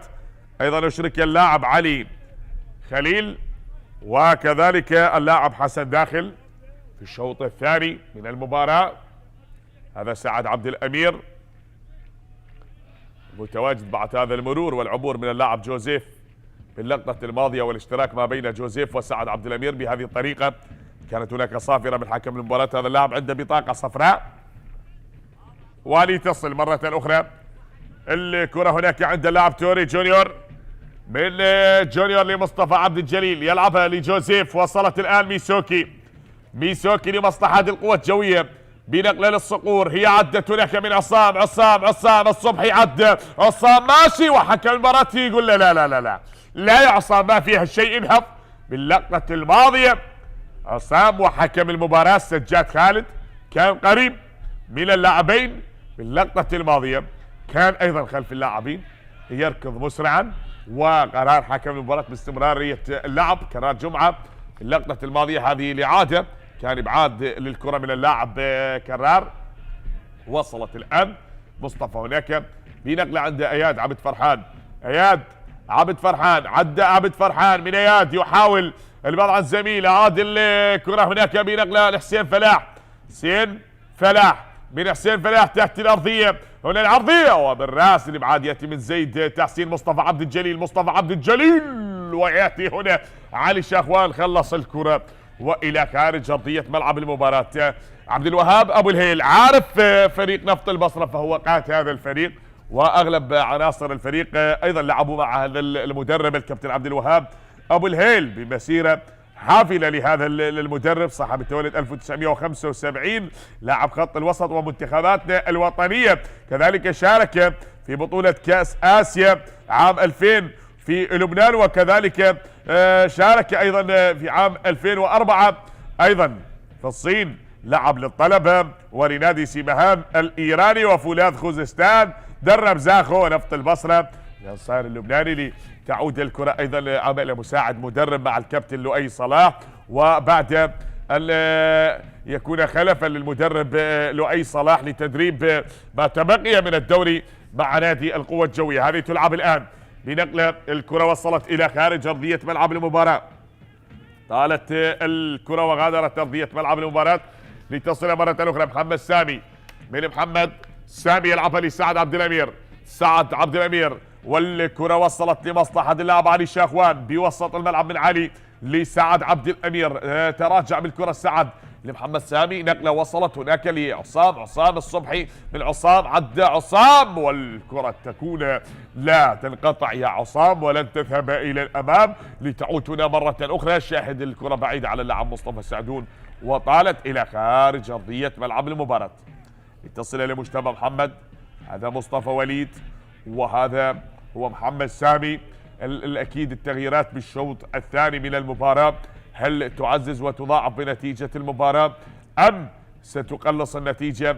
وصلت الكره عند اللاعب مصطفى عبد الجليل لمصلحه نفط البصره، هم يحاولون بهذه النقله تصل لعلي خليل، ممكن من البديل علي خليل، هو سجل في مباراه الذهاب الهدف الوحيد بعد ما انتهت المباراه بهدفين لهدف لمصلحه القوه الجويه بتلك المباراه، وسجل سعد عبد الامير وعلاء عباس ايضا اليوم في مباراه الاياب، علاء عباس سجل هدف، وهذا زيد تحسين كذلك ايضا سجل هدف. مصطفى سعدون اعاد الكره لرسلان حنون، من رسلان حنون لمصطفى وليد، مصطفى وليد الاحتفاظ بالكره تحت اقدام مصطفى ليعود بها الى حنون، من رسلان لعلي شاخوان، علي شاخوان هل يمرر هذه الكرة باتجاه ميسوكي ام هو يذهب بعمق الملعب ليعود من علاء عباس وتصل لسعد عبد الامير، من سعد عبد الامير لمصطفى سعدون مرة اخرى، سعدون لعلي شاخوان، تحركات بوسط الميدان لصادق، صادق زامل، هناك صافرة تأتي وخطأ، صافرة حكم المباراة تشير لوجود خطأ في اللقطة الماضية. حسن داخل اللاعب الذي يشرك بديل اللاعب للنجف والنفط ونفط الوسط. بعد هذا التدخل هناك خطأ كان من اللاعب صادق زامل باللقطة الماضية. الخطأ كان باللقطة الماضية على اللاعب صادق زامل. نشاهد بهذه الكرة التي وصلت الآن هي لمصلحة القوة الجوية. من القوة الجوية تعود مرة أخرى. شاهد عند اللاعب سعد عبد الأمير. سعد لعلي شاخوان. نقلة الآن زيد إلى تحسين. من زيد تحسين لمصطفى سعدون. مصطفى سعدون ينتظر وهناك عادة من مصطفى. شاهد الاعتناء بالكرة عند القوة الجوية. الاحتفاظ بهذه الكرة من اللاعب رسلان حنون وبمنتصف الملعب. أعاد الكرة هناك باتجاه لاعب مصطفى. تعود بنقلة انقطعت. اياد عبد فرحان اسماعيل يلعبها جوزيف بنقلة لعلي خليل. لكن هنا من هو القريب؟ من هو القريب الذي يحاول؟ صادق لحسن ومصطفى عبد الجليل. ارتكب خطأ مصطفى وصافرة حكم المباراة بخطأ على اللاعب مصطفى عبد الجليل باللقطة الماضية. لا زالت كل هذه الأمور مستمرة. خطأ سحب من فانيلة اللاعب. نعم تمسك بقميص اللاعب مصطفى سعدون. هذه مرت ميسوكي عدى ومشتبه بخروج موفق. وهناك توريه تألق نعم ليبعد الكرة من جوزيف بنقلة بوسط الملعب. جوزيف لأياد عبد فرحان. عدى الآن من أياد عبد فرحان ماشية الكرة ومحارة من إسماعيل. إسماعيل تعثر والكرة انتقلت هناك صافرة وراية المساعد علي فاضل. راية وبقرار من المساعد الثاني لحكم المباراة كان تسلل على اللاعب اسماعيل اورو باللقطة الماضية. نشاهد بالإعادة. شاهد ها هو نعم قرار سليم من المساعد الثاني لحكم المباراة علي فاضل ناصر. هذا واحد من المساعدين المميزين الشباب في دورينا الموسم الماضي. قاد العديد من المباريات المهمة أبرزها كانت أربيل والقوة الجوية. وأيضا كان في واحدة من المباريات الرائعة الزوراء والنجف. وعند العديد من المباريات المميزة تابعنا العديد من الحالات التي يرصدها المساعدين. أكيد الساعد الأيمن والأيسر لحكم المباريات بالإضافة إلى القرارات التي تحسب وتحسب من قبل الطاقم التحكيمي بمسؤولية كبيرة على عاتق الطاقم التحكيمي الذي يدير مباريات دورينا. نتمنى لهم التوفيق بكل اجتهاد وبكل إصرار. هم يقدمون ما لديهم فخرا للصافرة العراقية من حكامنا الشباب في الدوري النجوم العراق والدوري الممتاز وحتى حكامنا الدوليين وحكام الدرجة الأولى. نتمنى لهم التوفيق. أكيد مستمرة منافسات الدوري بالصافرة والراية وقراراتهم الصارمة التي دائما تكون بمصلحة الفريقين. القرارات العادلة في مباريات كرة القدم. هذه عادة الآن. توري بوسط الملعب يلعب الآن من اللاعب توري يحاول بهذه اللقطة. توري جونيور ومضت الكرة لابعاد يتم رسلان حنون. يا رسلان حنون والكرة إلى خارج أرضية ملعب المباراة. ضاعت إلى خارج أرضية ملعب المباراة يا رسلان حنون. هذا علي خليل. علي خليل أيضا اشترك للتو. لعب لأمانة بغداد والميناء والطلبة ونفط الوسط ونفط البصرة وعاد لنفط البصرة. كرة بالراس تعود مرة أخرى. جوزيف يحاول هنا بتمرير علي خليل. علي خليل هل سيشفي الغليل؟ علي خليل وتعود من خليل لميسوكي. هناك انقطعت وتمضي لمصلحة الموج الأزرق. للموج الأزرق للقوة الجوية بنقلة أمامية وصلت من علي شاخوان باتجاه عصام. الصبحي يحاول من عصام يمشي بالكرة وللأمام. لاعب منتخب عمان واحد من الأسماء الرائعة مع المنتخب الأحمر العماني. هذا اللاعب المميز في آخر مباراة في تصفيات كأس العالم سجل هدف لمنتخب بلاده وكذلك هل يفعلها ويسجل هدف هنا مع القوة الجوية. هو عنده 3 أهداف مع القوة الجوية. سجل في شباك أربيل وكربلاء ونوروز بهدف في شباك نوروز قاد فريقه للفوز هناك بمباراة القوة الجوية ونوروز بملعب نادي نوروز. والآن وصلت الكرة هنا بمنتصف الملعب. نقلة من صادق أمامية طويلة تصل لرستان حنون بالراس. أعاد الكرة بوسط ملعب المباراة لسعد عبد الأمير. من سعد عبد الأمير وتصل مرة أخرى هذه لمصطفى سعدون.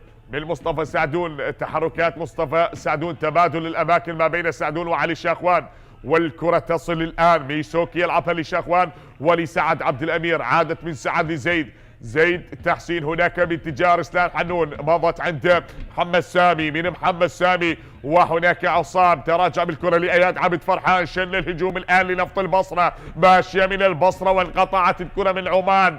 هناك الفنان، هذا هو العماني اللاعب عصام صبحي، انتقلت الكرة لتعود مرة أخرى وتصل بمنتصف ملعب المباراة لتعود مرة ثانية. مصطفى سعدون، وصلت من شاخوان لسعدون بمنتصف الملعب، البعض عن زميل لعبد الأمير، سعد لحنون، هذا رسلان، يا حنون يلعبها حنون هناك باتجاه اللاعب محمد سامي، الاعتناء بالكرة عند لاعبي فريق القوة الجوية، والأمور لا زالت مستمرة بهذا التقدم بهدفين، الأفضلية من ناحية الأداء والتقدم بهذه المباراة بالنتيجة بهدفين دون رد حتى الدقيقة 58، والأمور مستمرة لمصلحة الكتيبة الزرقاء، بينما كتيبة البصرة تبحث عن هدف يقلص النتيجة أو ممكن أن تتعدل نتيجة المباراة. هذا في حال إذا جاء هدف أول، ممكن أن يسحب الهدف الثاني ويعدلون نتيجة المباراة.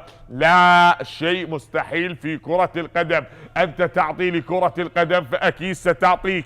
وصلت الكرة توري جونيور، أعاد الكرة هناك عند كرار جمعة، يا كرار، تعود من كرار لجوزيف بمنتصف الملعب، جوزيف البحث عن زميل، يلعبها من جوزيف، تعود لحسن، داخل حسن، يا داخل المستطيل الأخضر لمصطفى عبد الجليل، نقلة لإسماعيل، إسماعيل أورو، وزيد تحسين تدخل وأبعد الكرة من إسماعيل أورو، والكرة انقطعت إلى خارج أرضية الملعب لتعود من حسن. تحركات للاعب حسن بهذه المرونة، بهذا الاسلوب، وبهذه التصويبة الرائعة، جميلة من حسن، ولكنها بعيدة يا حسن، داخل إلى خارج أرضية ملعب المباراة. في عدة لقاءات، نعم، في موسم 2010 فاز القوة الجوية 3-0 يوم 7/8، يوم سجل أمجد راضي هدفين وعلي خضير سجل هدف وحيد. 2-0 في موسم 2011 يوم سجل حيدر حسين وحمادي أحمد، وكذلك بنتيجة 1-0. هذه النتيجة تكررت 3 مرات للقوة الجوية خلال اللقاءات التي جمعت الفريقين. شاهد عدت الكرة وبنقلة أخرى لتصل. أكيد سنكمل سلسلة النتائج وانتصارات الفريقين خلال اللقاءات التي جمعت القوة الجوية ونفط البصرة، هذه بعد ما مضت يا عصام وإلى خارج أرضية ملعب المباراة. في موسم 2013 2-0 هذه النتيجة تكررت يوم سجل مصطفى كريم وحمادي أحمد بتلك المباراة. شاهد مجتمع الآن يا مجتمع، ونشاهد الركنية لمصلحة نادي القوة الجوية من هذا المكان، ومحمد سامي على التنفيذ. محمد سامي هو على التنفيذ في تنفيذ الكرة الثابتة، ركنية ملعوبة من محمد سامي، الابعاد من المجتبى محمد، ونقلة طويلة للأمام، المتابعة، وهذه كرة خالية من المتابعة، لا علي خليل وأياد عبد فرحان كان بعيد، وإسماعيل تراجع للخلف. هناك نقلة وصلت عند اللاعب علي شاخوان، الدخول الآن من علي، يلعبها هناك باتجاه لاعب لعصام، تصل أم لميسوكي، الكرة عدت من ميسوكي، تأتي العرضية من الكاميروني، وصلت لعصام بالراس، رد الكرة مرة أخرى، وهناك صافرة حكم المباراة. نعم صافرة، وعلى ما يبدو تغيير أو تبديل لاعب آخر بهذه اللحظات، تبديل لاعب آخر يشترك بهذه اللحظات اللاعب أرستوتي زيكي، وأياد عبد فرحان يترك أرضية ملعب المباراة. أرستوتي يشترك الآن لاعب البديل أرستوتي زيكي، ومن يشترك بدلا من اللاعب أياد عبد فرحان بنقلة وصلت لمصطفى عبد الجليل. مصطفى عبد الجليل، نقلة عدت علي خليل، يحاول وقريب علي خليل من زيد تحسين، زيد يا تحسين، تراجع اللاعب زيد تحسين ونفذ الكرة لمصلحة اللاعب ميسوكي، لكنها انقطعت، عادت من على عباس وميسوكي يحاول المرور. حسن داخل ومستمرة حتى الآن. حكم المباراة يطلب استمرار اللاعب، عدت قريبة رسلان حنون ابعتها حنون ومصطفى عبد الجليل لتصل بمنتصف الملعب. حسن، تحركات لحسن بخبرة حسن، بتمريرة حسن، بالأداء الحسن من حسن، وبنقلة وصلت هناك مرة أخرى من الجهة اليسرى لعصام، يلعبها علي شاخوان، شن الهجوم لمصلحة القوة الجوية، القوة الجوية، وبهذه القوة وبهذا الأداء انقطعت من علي شاخوان وعادت لحسن داخل. حسن داخل يرفض هذه الكرة، وعند اللاعب أرستوتي من أرستوتي البديل ينتظر إعادة الكرة بمنتصف الملعب لحسن. هناك صادق بمنتصف الملعب لحسين فلاح، عم لصادق زامل، هذه مضت. حسين فلاح لصادق، تعود من حسن، هي نقلة بتمريرة تصل لرسلان حنون بالراس، يلعبها لمصطفى وليد، من مصطفى وليد لعلي شاخوان. شاخوان عادت الكرة لسعد عبد الأمير، سعد لمحمد سامي، محمد سامي حاول الآن بهذه الكرة من محمد سامي. مصطفى سعدون من الجهة اليمنى، عدى مصطفى سعدون أمام اثنين من اللاعبين، صعبة على مصطفى سعدون وانقطعت الكرة لتعود مرة أخرى. شاهدية من مصطفى عبد الجليل، وهذه بنقلة بمنتصف الملعب حتى عدت لمصلحة اللاعب صادق، يلعب صادق زامل هنا باتجاه اللاعب علي خليل، وزيد قريب من علي خليل، أبعد الكرة الماضية لتعود لمصطفى سعدون. نعم، بهذا الهدوء، بهذا الركوز، بهذا الأداء المتكافئ حتى الآن ما بين نفط البصرة والقوة الجوية المتقدم بنتيجة المباراة. تحركات للاعبي نادي نفط البصرة وهم يحاولون الوصول لمرمى الحارس محمد رحيم من أجل تسجيل هدف، من أجل تقليص نتيجة المباراة، لكن التقدم أحبتي كما تشاهدون لا زال بهدفين دون رد، بهدف اللعب على عباس وزيد التحسين، ويسعى القوة الجوية بأن يضرب بقوة وبأن يسجل هدف ثالث من خلال هذا اللقاء ومن خلال أحداث هذه المباراة هي لتصل مرة أخرى. شاهد هناك توجيهات للكابتن سالم هيروز، والكرة عدت لميسوكي بنقلة ولتصل مرة أخرى. ميسوكي أعطى هذه الكرة بهذا التدخل جوزيف، لكنها عند اللاعب محمد سامي، انقطعت الكرة من توري جونيور، وصلت بأقدام اللاعب حسن. حسن يا داخل، ماشي يا حسن، يلعب يا حسن لإسماعيل، إسماعيل ينتظر من إسماعيل لأرستوتي، أرستوتي ينتظر ليعيد الكرة من أرستوتي، هناك لحاصل مرة أخرى، مضت وهناك من حسين فلاح، تأتي العرضية حسين والكرة بالرأس. زين زين زين حتى الآن، زين يا حسين، ماشية وبمنتصف الملعب هي لسعد عبد الأمير، محاولة وبنقلة عدت بمنتصف الملعب للصقور، هي هذه المرة تعود عند اللاعب علي، يحاول بالكرة لعصام، هي خلف عصام وهذا على عباس، وانقطعت من اللاعب جونيور لتوري. توري جونيور يحاول بأن يعدي لمصطفى عبد الجليل، نقلة وانقطعت الكرة من مصطفى سعدون. هناك سقوط اللاعب علاء باللقطة الماضية، لكن الكرة بمنتصف الملعب هذه عدت لتعود مرة أخرى. شاهد هنا الارتقاء والكرة بمنتصف الملعب، ومحمد سامي يحاول وينتظر البعض عن زميل من محمد سامي، يلعبها باتجاه عصام الصبحي، يحاول وكرات جمعة بهذه النقلة. مجتبى قريب يلعب الكرة، مجتبى باتجاه اللاعب حسين فلاح، من حسين فلاح ماشية الكرة يا حسين فلاح بعد هذا الدخول. دخول اللاعب جونيور باللقطة الماضية، توري مع اللاعب علاء عباس، هذه الكرة بعد أن وصلت ممكن أن يكون علي ضاعت على اللاعب علي خليل، كرة الهدف وكرة تقليص الفارق، وهناك راية من المساعد علي فاضل، متابعة من المساعد باللقطة الماضية. خلينا نشوفها بالإعادة، أعطيني إياها يا مخرج.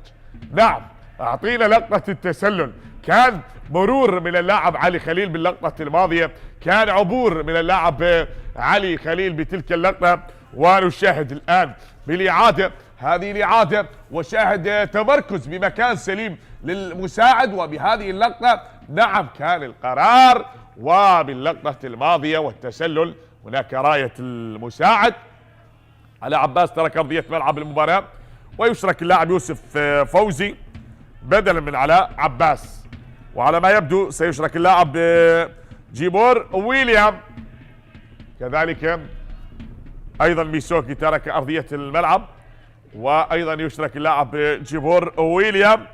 هذا اللاعب ايضا مثل نادي الميناء في الموسم الماضي بالمرحلة الثانية، وواحد من اللاعبين المميزين. اليوم يشرك كلاعب بديل، واللاعب الوحيد اللي سجل سوبر هاتريك في الموسم الماضي. نعم، كان لدينا في الموسم الماضي 9 لاعبين او 9 هاتريكات سجلت في جميع المنافسات بذلك الموسم. يومها سجل هذا اللاعب جيبور ويليام، لعب للميناء وسجل سوبر هاتريك 4 أهداف في شباك نفط الوسط بذلك الموسم. كذلك اللاعب علاء الدين الدالي عندما كان لاعبا لنفط ميسان سجل هاتريكين في شباك الميناء والطلبة. وايمن حسين عندما كان مع القوة الجوية ايضا سجل هاتريكين في شباك الميناء وفي شباك النفط. هذه كرة بالراس الى خارج ارضية ملعب المباراة. وكذلك ابراهيم توميو لاعب الزوراء الحالي ايضا سجل هاتريكين، سجل في شباك الشرطة هاتريك وفي شباك القوة الجوية سجل هاتريك. افولابي اوكيكي لعب للنفط وسجل في شباك نفط الوسط في الموسم الماضي هاتريك. وكذلك هذا الموسم يمثل نفط ميسان محمد قاسم الصيف عندما كان مع نادي اربيل ايضا سجل هاتريك في شباك كربلاء. ومروان حسين سجل هاتريك في شباك الميناء عندما كان لنادي نوروز. هذه مضت، هذه عدت، والكرة عند احضان الحارس، ولا زال مروان حسين مع نادي نوروز. لكن بهذا الموسم نعم مهند علي ميمي كذلك سجل الهاتريك في شباك نادي ديالى، وايضا سجل هاتريك في شباك نادي اربيل هذا الموسم. مروان حسين ايضا لاعب نادي نوروز سجل هاتريك هذا الموسم في شباك نادي الميناء. وغوستافو لاعب نادي زاخو كذلك اللاعب اللي سجل هاتريك ايضا في شباك نادي القاسم، واحد من اللاعبين المميزين وثاني هدافي دورينا خلف او بعد المدرب عفوا بعد اللاعب مهند علي صاحب ال20 هدف في دوري نجوم العراق، وغوستافو ب16 هدف. هذه بعد ان وصلت اذا الثلاثيه في دورينا تسجل كذلك نعم ب5 هاتريكات، واحد لمروان، واحد لغوستافو، وعفوا 4 و2 لمهند علي ميمي. هذه بعد ان عادت وبنقله جيبور ويليام البديل. عدت الكرة هناك بنقله لتصل وللامام، محاولة العبور هذه انقطعت لتعود مرة اخرى عند اللاعب ارستوتي. يلعب لمصطفى عبد الجليل، من مصطفى عبد الجليل عد من الجهة اليسرى. اسماعيل يتراجع بهذه الكرة من اسماعيل، وصلت عند اللاعب توري جونيور عفوا باللقطة الماضية، وبذلك الخطأ، لكن وصلت الكرة الآن بمنتصف الملعب. هذه نقلة من ارستوتي لاسماعيل، والكرة عادت لمصلحة القوة الجوية. توري مرة أخرى جوزيف بمنتصف الملعب لنفط البصرة، محاولة وعادت الكرة هنا قصيرة ما بين توري بتحركات جميلة. توري وجوزيف، جوزيف وجونيور بالملاصقة. ويليام وجوزيف هنا عدت لإسماعيل. إسماعيل عاد الكرة بمنتصف الملعب لحسن، نقلة من حسن داخل طويلة وللأمام بعيدة. الكرة إلى خارج أرضية ملعب المباراة، ضاعت الكرة وغادرت أرضية ملعب المباراة.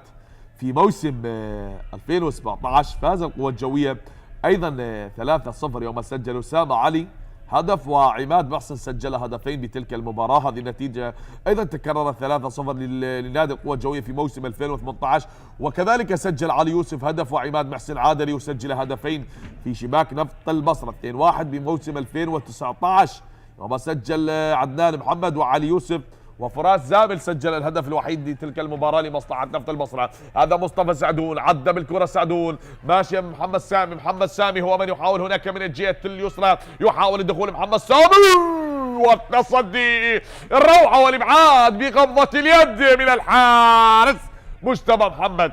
تعلق، برافو يا مجتبى، تصدى وأنقذ مرمى البصرة من هدف ثالث في المباراة. يتألق هذا الحارس بالتصدي والإبعاد لإنقاذ مرمى نفط البصرة من هدف ثالث، محقق شاهد هذا المرور، هذا العبور، هذا الدخول، هذا الركوز، وهذا التسديد والتصويب نحو المرمى. كادت أن تكون بهدف، لكن الإبعاد جاء باللحظات وبقبضة اليد من الحارس مجتبى محمد. والآن الركنية لمصلحة القوة الجوية. الكلام ما بين هذا البديل جونيور ويليام جونيور. هذه كرة تلعب بنقلة، وصلت والإبعاد يأتي هنا. المحاولة تعود من مصطفى بتصويبة بعيدة إلى خارج أرضية ملعب المباراة. ضاعت وغادرت أرضية ملعب المباراة. كنا نتحدث عن نتيجة 2-1، وكذلك تكررت في موسم 2020 يوم سجل أيمن حسين وكرار نبيل. حيدر فائق سجل ذلك الهدف الوحيد بتلك المباراة. 3-2 لنادي القوة الجوية في موسم 21. لؤي العاني وابراهيم بايش وحماد احمد بتلك المباراة. احمد فرحان واحمد زامل سجلا لنادي نفط البصرة. 2-1 في مباراة الإياب أيضا لنادي القوة الجوية، سجل حمادي أحمد وعلاء عباس جومبي بتلك المباراة، سجل الهدف الوحيد. هذه وصلت الآن أيضا 3-2 تكررت مرتين هذه النتيجة عند موسم 2024-23. سجل أيمن حسين ورسلان حنون ومصطفى وليد. أثير صالح سجل هدفين بتلك المباراة لمصلحة القوة الجوية. وبآخر لقاء جمع الفريقين في مباراة الذهاب من هذا الموسم انتهت أيضا لمصلحة القوة الجوية بهدفين مقابل هدف. هذه كرة بعد أن وصلت الآن، هذه عدت الكرة وبنقلة، بينما نادي نفط البصرة فاز 5 مرات بهدف دون رد على نادي القوة الجوية. في موسم 2011 سجل ذلك الهدف الوحيد نواف فلاح، وبموسم 2014 سجل نعم بتلك المباراة التي انتهت 2-0 سجل عامر صاحب وسانتوس بتلك المباراة. أيضا بموسم 2015 صفا جبار سجل، وبموسم 2018 كرار علي، وبموسم 2022 حسام مالك، وبموسم 23 سجل علي خليل. بهذه النتائج التي فاز بها نفط البصرة على القوة الجوية خلال 6 انتصارات.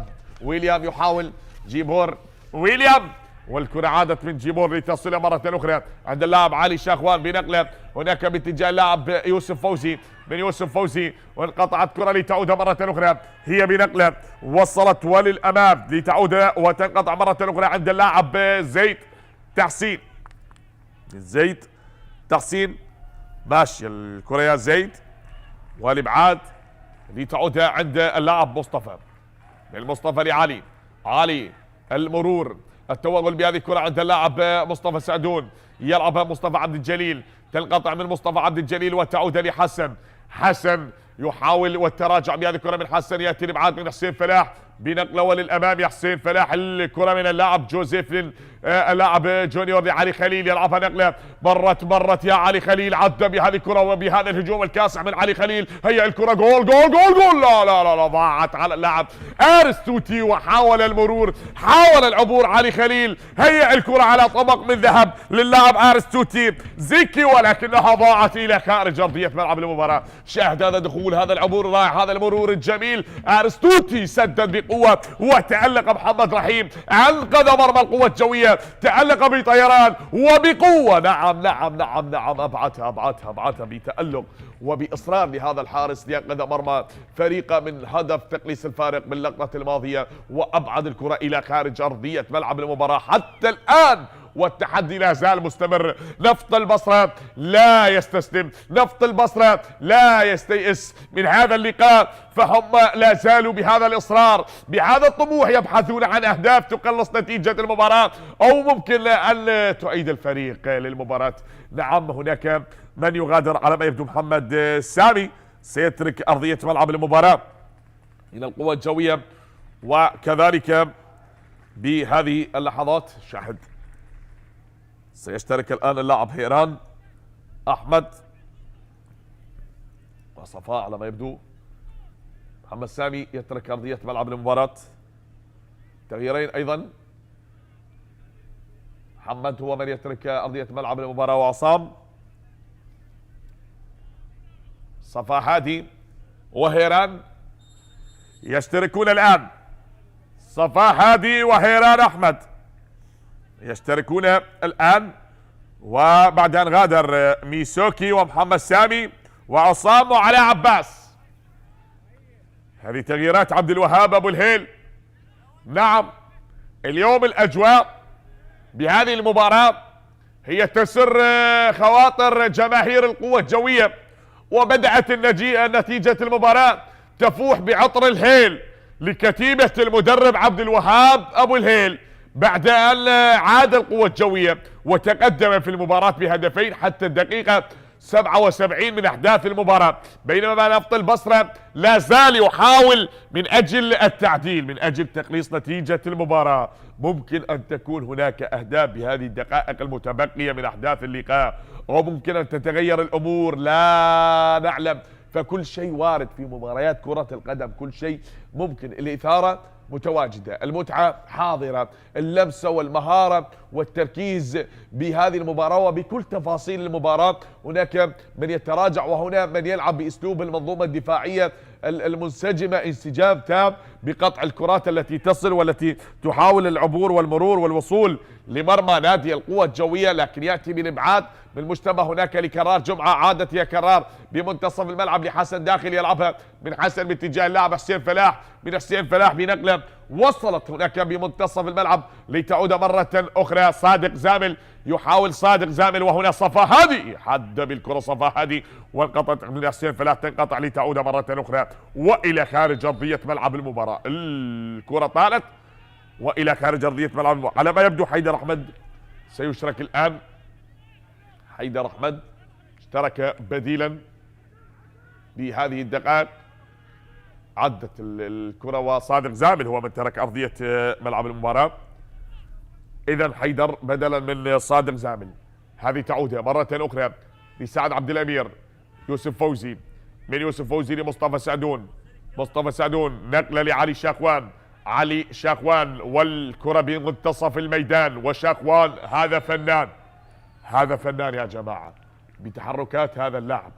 هذا كان في المباريات الماضية ممكن أن يكون كلاعب أساسي، اليوم يقدم أداء رائع، يقدم أداء جميل. شاهد وليس اليوم، حتى عندما كان مع نادي أربيل هذا اللاعب بتحركاته الجميلة، عندما يشكل هذا الثلاثي ما بين شاخوان ومحمد سامي وسعد عبد الأمير تتغير الأمور. يكون على الأطراف هناك ميسوكي، وكذلك يشرك بخط الهجوم اللاعب اليوم عصام الصبحي وعلاء عباس، وبالإضافة أشرك اللاعب صفا هادي ويوسف فوزي نعم لتعزيز خط الوسط. هذا ليبقى بالمباراة ولن يتراجع، يبحث عن هدف أكيد. هذه كرة وصلت الآن بنقلة وللأمام، هي ملعوبة بالرأس تتخلص لتعود مرة أخرى. هناك من أرسطوطي لحسين فلاح، ملعوبة الكرة يا حسين فلاح من حيدر أحمد، نقلة عند اللاعب علي شاخوان، عدى الآن علي شاخوان، لا هذه وين يا علي شاخوان؟ بعيدة إلى خارج أرضية ملعب المباراة. كان من الممكن أن يكون أكثر تركيز باللقطة الماضية يا علي، والكرة مضت وغادرت أرضية الملعب لتعود من أرسطوطي الآن لنفط البصرة، عدت لنفط البصرة، محاولة للبصرة بهذه اللحظات تمضي الكرة عند اللاعب علي من علي خليل، والكرة انقطعت يا علي خليل لتعود من يوسف فوزي. هذا يوسف فوزي نعم، تصل من يوسف يا فوزي وتعود لرسلان حنون، رسلان حنون، الكرة بمنتصف الملعب، نقلة عند اللاعب سعد، هناك هيران يا هيران أحمد، من هيران لتصل لعملية هوك وللقوة الجوية ليشترك اليوم كلاعب بديل سعد عبد الأمير يريد أن يبدأ بإعطاء الفرصة الكاملة لهيران، فواحد من اللاعبين المميزين مع نادي القوة الجوية، ربما بالآونة الأخيرة كان جليس الدكة لكن زج به اليوم كلاعب بديل، وأكيد في المباريات القادمة سيكون هناك إشراك للعديد من اللاعبين. هذه بعد أن وصلت أكيد اللاعب عندما يكون جليسا للدكة ويمنح فرصة لابد أن يثبت نفسه للمدرب، للكادر التدريبي، لزملائه، يقدم كل ما لديه من أجل إسعاد الجماهير، سواء كان لاعبا لنفط البصرة أو إذا كان لاعبا لنادي القوة الجوية أو للأندية الأخرى. كل لاعب تجده متواجد في دكة البدلاء، هذا لا يعني انه ليس انه سيئا، بل انه ربما يكون خيار من المدرب او تكتيك فني من قبل المدرب، وتمنح الفرصة في الوقت المناسب من اجل اثبات الذات في المباراة واثبات نفسه امام جماهيره وامام نفسه، اكيد ينافس نفسه ليكون ندا لبقية زملائه. وصلت كرة بمنتصف الملعب، هي عدت الآن، اسماعيل يلعبها وبنقلة لمصطفى عبد الجليل، تأتي هنا العرضية وبالرأس من رسلان حنون، وصلت ليوسف فوزي، من يوسف فوزي انقطعت الكرة لتصل لمصطفى السعدون، عدى بالكرة مصطفى السعدون، ماشي سعدون، عدى سعدون، عدى سعدون لويليام، لعلي، علي يحاول بهذه اللحظات من علي الشاخوان، يلعبها لويليام، جيبور ويليام، سدد بهذه الكرة ويليام، نقلة داخل منطقة ال18 ولكنها انقطعت لتعود مرة أخرى حسن بهذه الكرة بمنتصف الملعب. يا حسن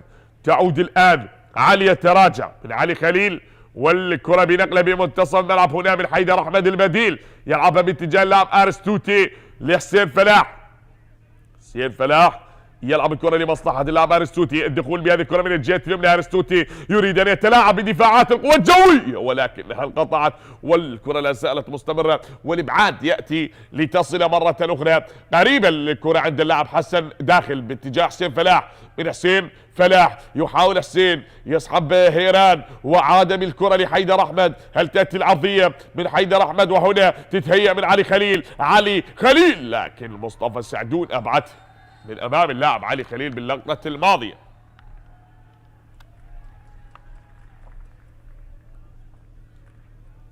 أبعدت الكرة الماضية، على ما يبدو حمود مشعان سيشرك الآن كلاعب بديل بهذه الدقائق المتبقية.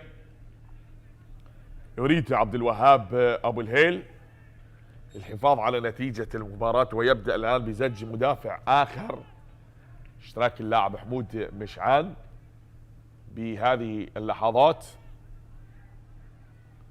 نشاهد أحبتي، نعم مصطفى وليد ترك أرضية ملعب المباراة وأشرك اللاعب حمود مشعان. هذه وصلت عند اللاعب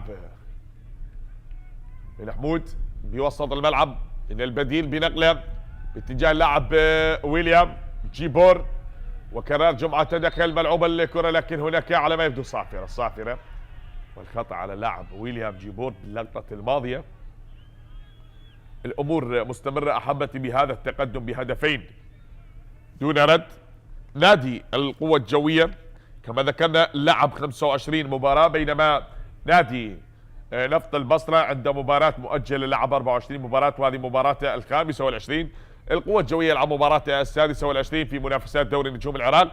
مباراته القادمة يواجه نادي الزوراء في كلاسيكو العراق، كلاسيكو الكرة العراقية بعد أن عادت الكرة، بينما نادي نفط البصرة سيلاقي نادي الكهرباء في الجولة القادمة، الجولة 27 من منافسات دوري نجوم العراق. وصلت الكرة هناك، عدت لكرار، كرار يحاول بهذه الكرة، هل يتكرر السيناريو ويقلص نفط البصرة نتيجة المباراة؟ عادت من حسن، نقلة لحيدر، تعود عند اللاعب توري، جونيور توري يلعبها باتجاه اللاعب جوزيف، يحاول المرور، جوزيف، نقلة من جوزيف تصل بمنتصف الملعب لحسن، حصل لكرار، ماشية الكرة من كرار بعيدة وغادرت أرضية ملعب المباراة. على ما يبدو سيشرك اللاعب حيدر عادل بهذه اللحظات.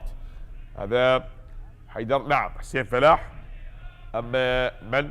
نعم هو حسين فلاح من يغادر أرضية ملعب المباراة، ويشرك اللاعب حيدر عادل بهذه اللحظات وبهذه الدقائق المتبقية من أحداث المباراة. القوة الجوية فاز ب 12 مباراة وحقق الفوز على الميناء 2-1، وعلى نفط البصرة في مباراة الذهاب بنفس النتيجة 2-1، فاز على زاخو 1-0، وعلى النفط بنفس النتيجة على القرمة أيضا 1-0، 1-0 على نفط ميسان، 2-0 على نوروز في مباراة الذهاب، و3-2 على الحدود، 2-0 على أربيل، 1-0 على كربلاء، 2-0 كذلك في مباراة الإياب على نادي الحدود، 1-0 على نادي نوروز. هذه النتائج التي فاز بها نادي القوة الجوية، بينما تعادل أمام الكهرباء سلبا بهدف لمثله، تعادل أمام ديالى والكرخ والطلبة، وتعادل سلما امام النفط من دون اهداف.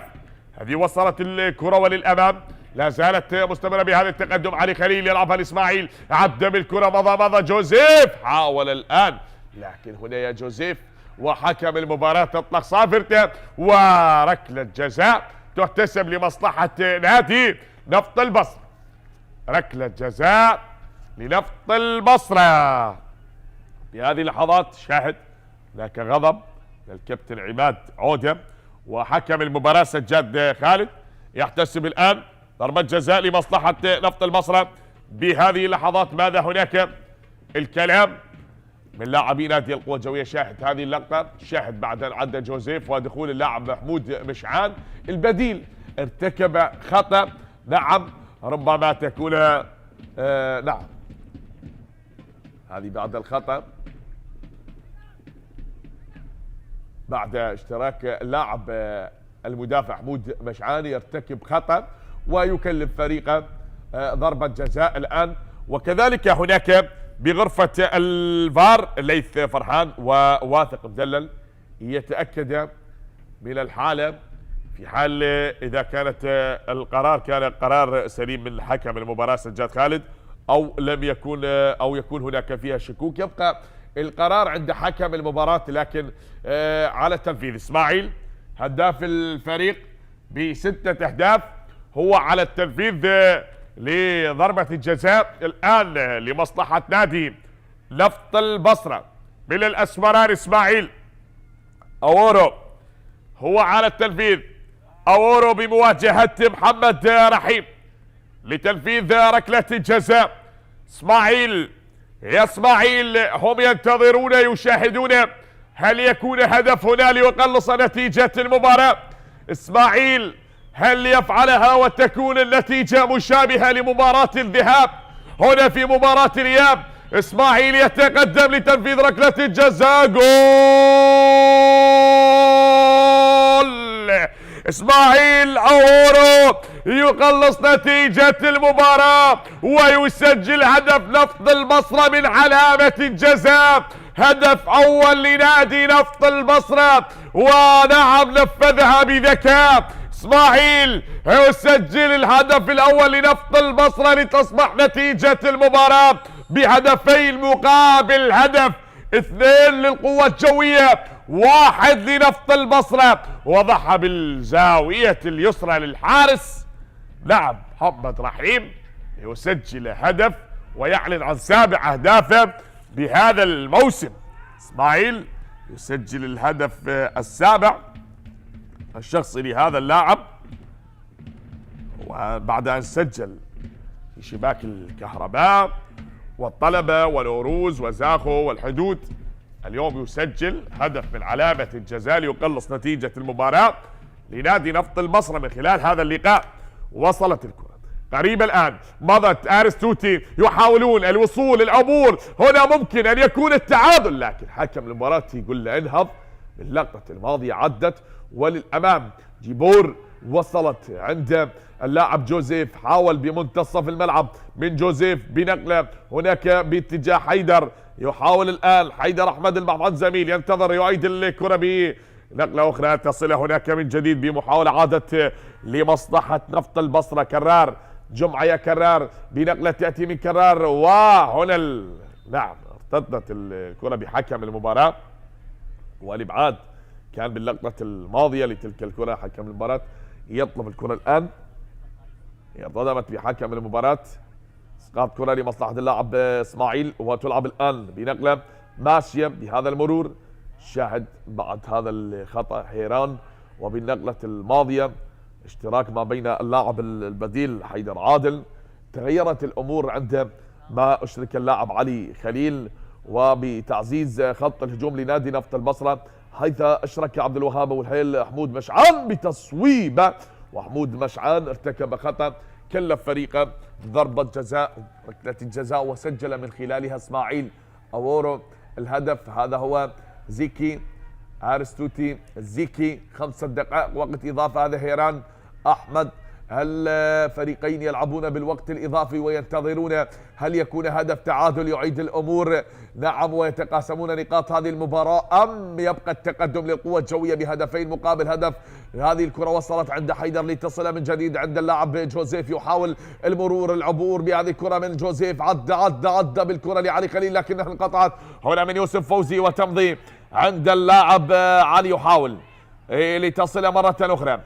هذا توري جونيور لجوزيف، جوزيف بنقلة بمنتصف الملعب من حيدر، هناك لحسن داخل من حسن عرستوتي زيكي، وصلت لحيدر، التراجع بمنتصف الملعب يا حيدر أحمد، يلعبها باتجاه اللاعب كرار، جمعة من كرار، ينتظر كرار، هل يكرر السيناريو؟ هل يعدل نتيجة المباراة بعد أن سجلوا هدف بالشوط الثاني من علامة جزاء؟ هل ينجحون ويعدلون نتيجة المباراة من ما تبقي من الوقت الإضافي لأحداث هذا اللقاء؟ نفط البصرة ينتفضون من أجل العودة ويريدون أن يكررون هذا السيناريو ليكون التعادل الثامن خلال لقاءات الفريقين، أم يكون الانتصار الخامس عشر للقوة الجوية من خلال مباراة اليوم خلال لقاءات الفريقين. هذه بعد أن عادت، بعد أن وصلت هناك بتمريرة ضاعت وإلى خارج أرضية ملعب المباراة، تهدر والكرة تغادر أرضية ملعب المباراة.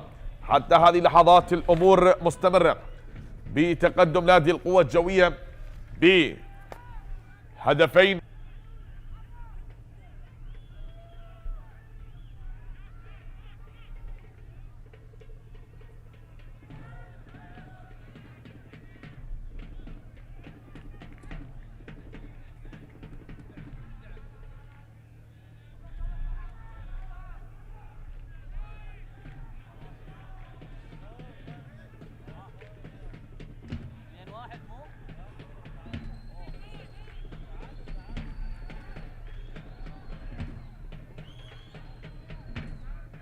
أو كذلك يبقى المتقدم يدافع بقوة من أجل الحفاظ على نتيجة المباراة. هذه بعد أن وصلت الكرة، بعد أن عدت هناك بنقلة لتصل مرة أخرى وتعود، لا زالت الكرة بهذا التقدم والكرة تلعب هناك إلى أن عادت لحيدر، يلعبها حيدر بهذه الكرة التي وصلت لمصلحة حيدر أحمد، وهناك تأتي صافرة من حكم المباراة. صافرة حكم المباراة تشير لوجود خطأ بعد هذا التدخل، وهناك كابتن الفريق الكابتن حيدر أحمد عندما اشترك بالشوط الثاني، وعندما غادر لاعب حسين فلاح هو يرتدي إشارة القيادة وكابتن الفريق. وشاهد ملعوبة الكرة للأمام، هذه وصلت. هناك بالمناسبة نادي القوة الجوية الذي يسعى من أجل أن يعود بسلم الانتصارات ويعود للمراكز المتقدمة الأولى لينافس على صدارة الترتيب، فلا زال هناك متسع من الوقت ومن المباريات المتبقية. في آخر 3 مواسم القوة الجوية هو وصيف الدوري العراقي، نعم الوصيف للدوري العراقي لدوري نجوم العراق، وبآخر 3 مواسم بطل الدوري نادي الشرطة، وذكرنا آخر لقاء جمع الفريقين وانتهى لمصلحة الشرطة ب4 أهداف. ومن خلال هذا اللقاء كذلك يوم غد الشرطة سيواجه نادي زاخو، هذه بعد أن عادت الكرة وبتمريرة لا زالت مستمرة. نعم ثواني متبقية، أقل من 25 ثانية متبقية على نهاية أحداث المباراة من الوقت الإضافي المتبقي بهذه المباراة. عادت الآن بنقلة عند اللاعب كرار، يلعبها كرار وتصل للأمام يا كرار عند اللاعب إسماعيل صاحب هدف تقليص البارق، وبالراس يأتي الإبعاد من سعد عبد الأمير، هذه بأقدام اللاعب علي الشاخوان، هناك بنقلة من يوسف فوزي، تأتي صافرة حكم المباراة لتعلن عن نهاية أحداث اللقاء بفوز القوة الجوية بهدفين مقابل هدف مبارك لجماهير القوة الجوية والكادر التدريبي واللاعبين. هارد لك لنادي نفط البصرة لكادر التدريبي واللاعبين على هذا الأداء الرائع وعلى هذه المباراة الجميلة التي قدمها الفريقين بمباراة رائعة، وبالآخر 3 نقاط وهدفين لنادي القوة الجوية ليصالح جماهيره من خلال مباراة اليوم. مبروك للقوة الجوية، هارد لك لنفط البصرة، على أمل أن نلتقيكم في يوم آخر ومباراة أخرى على بركة الله. تقبلوا تحياتي معلق المباراة حسين الساعدي، والسلام عليكم ورحمة الله وبركاته.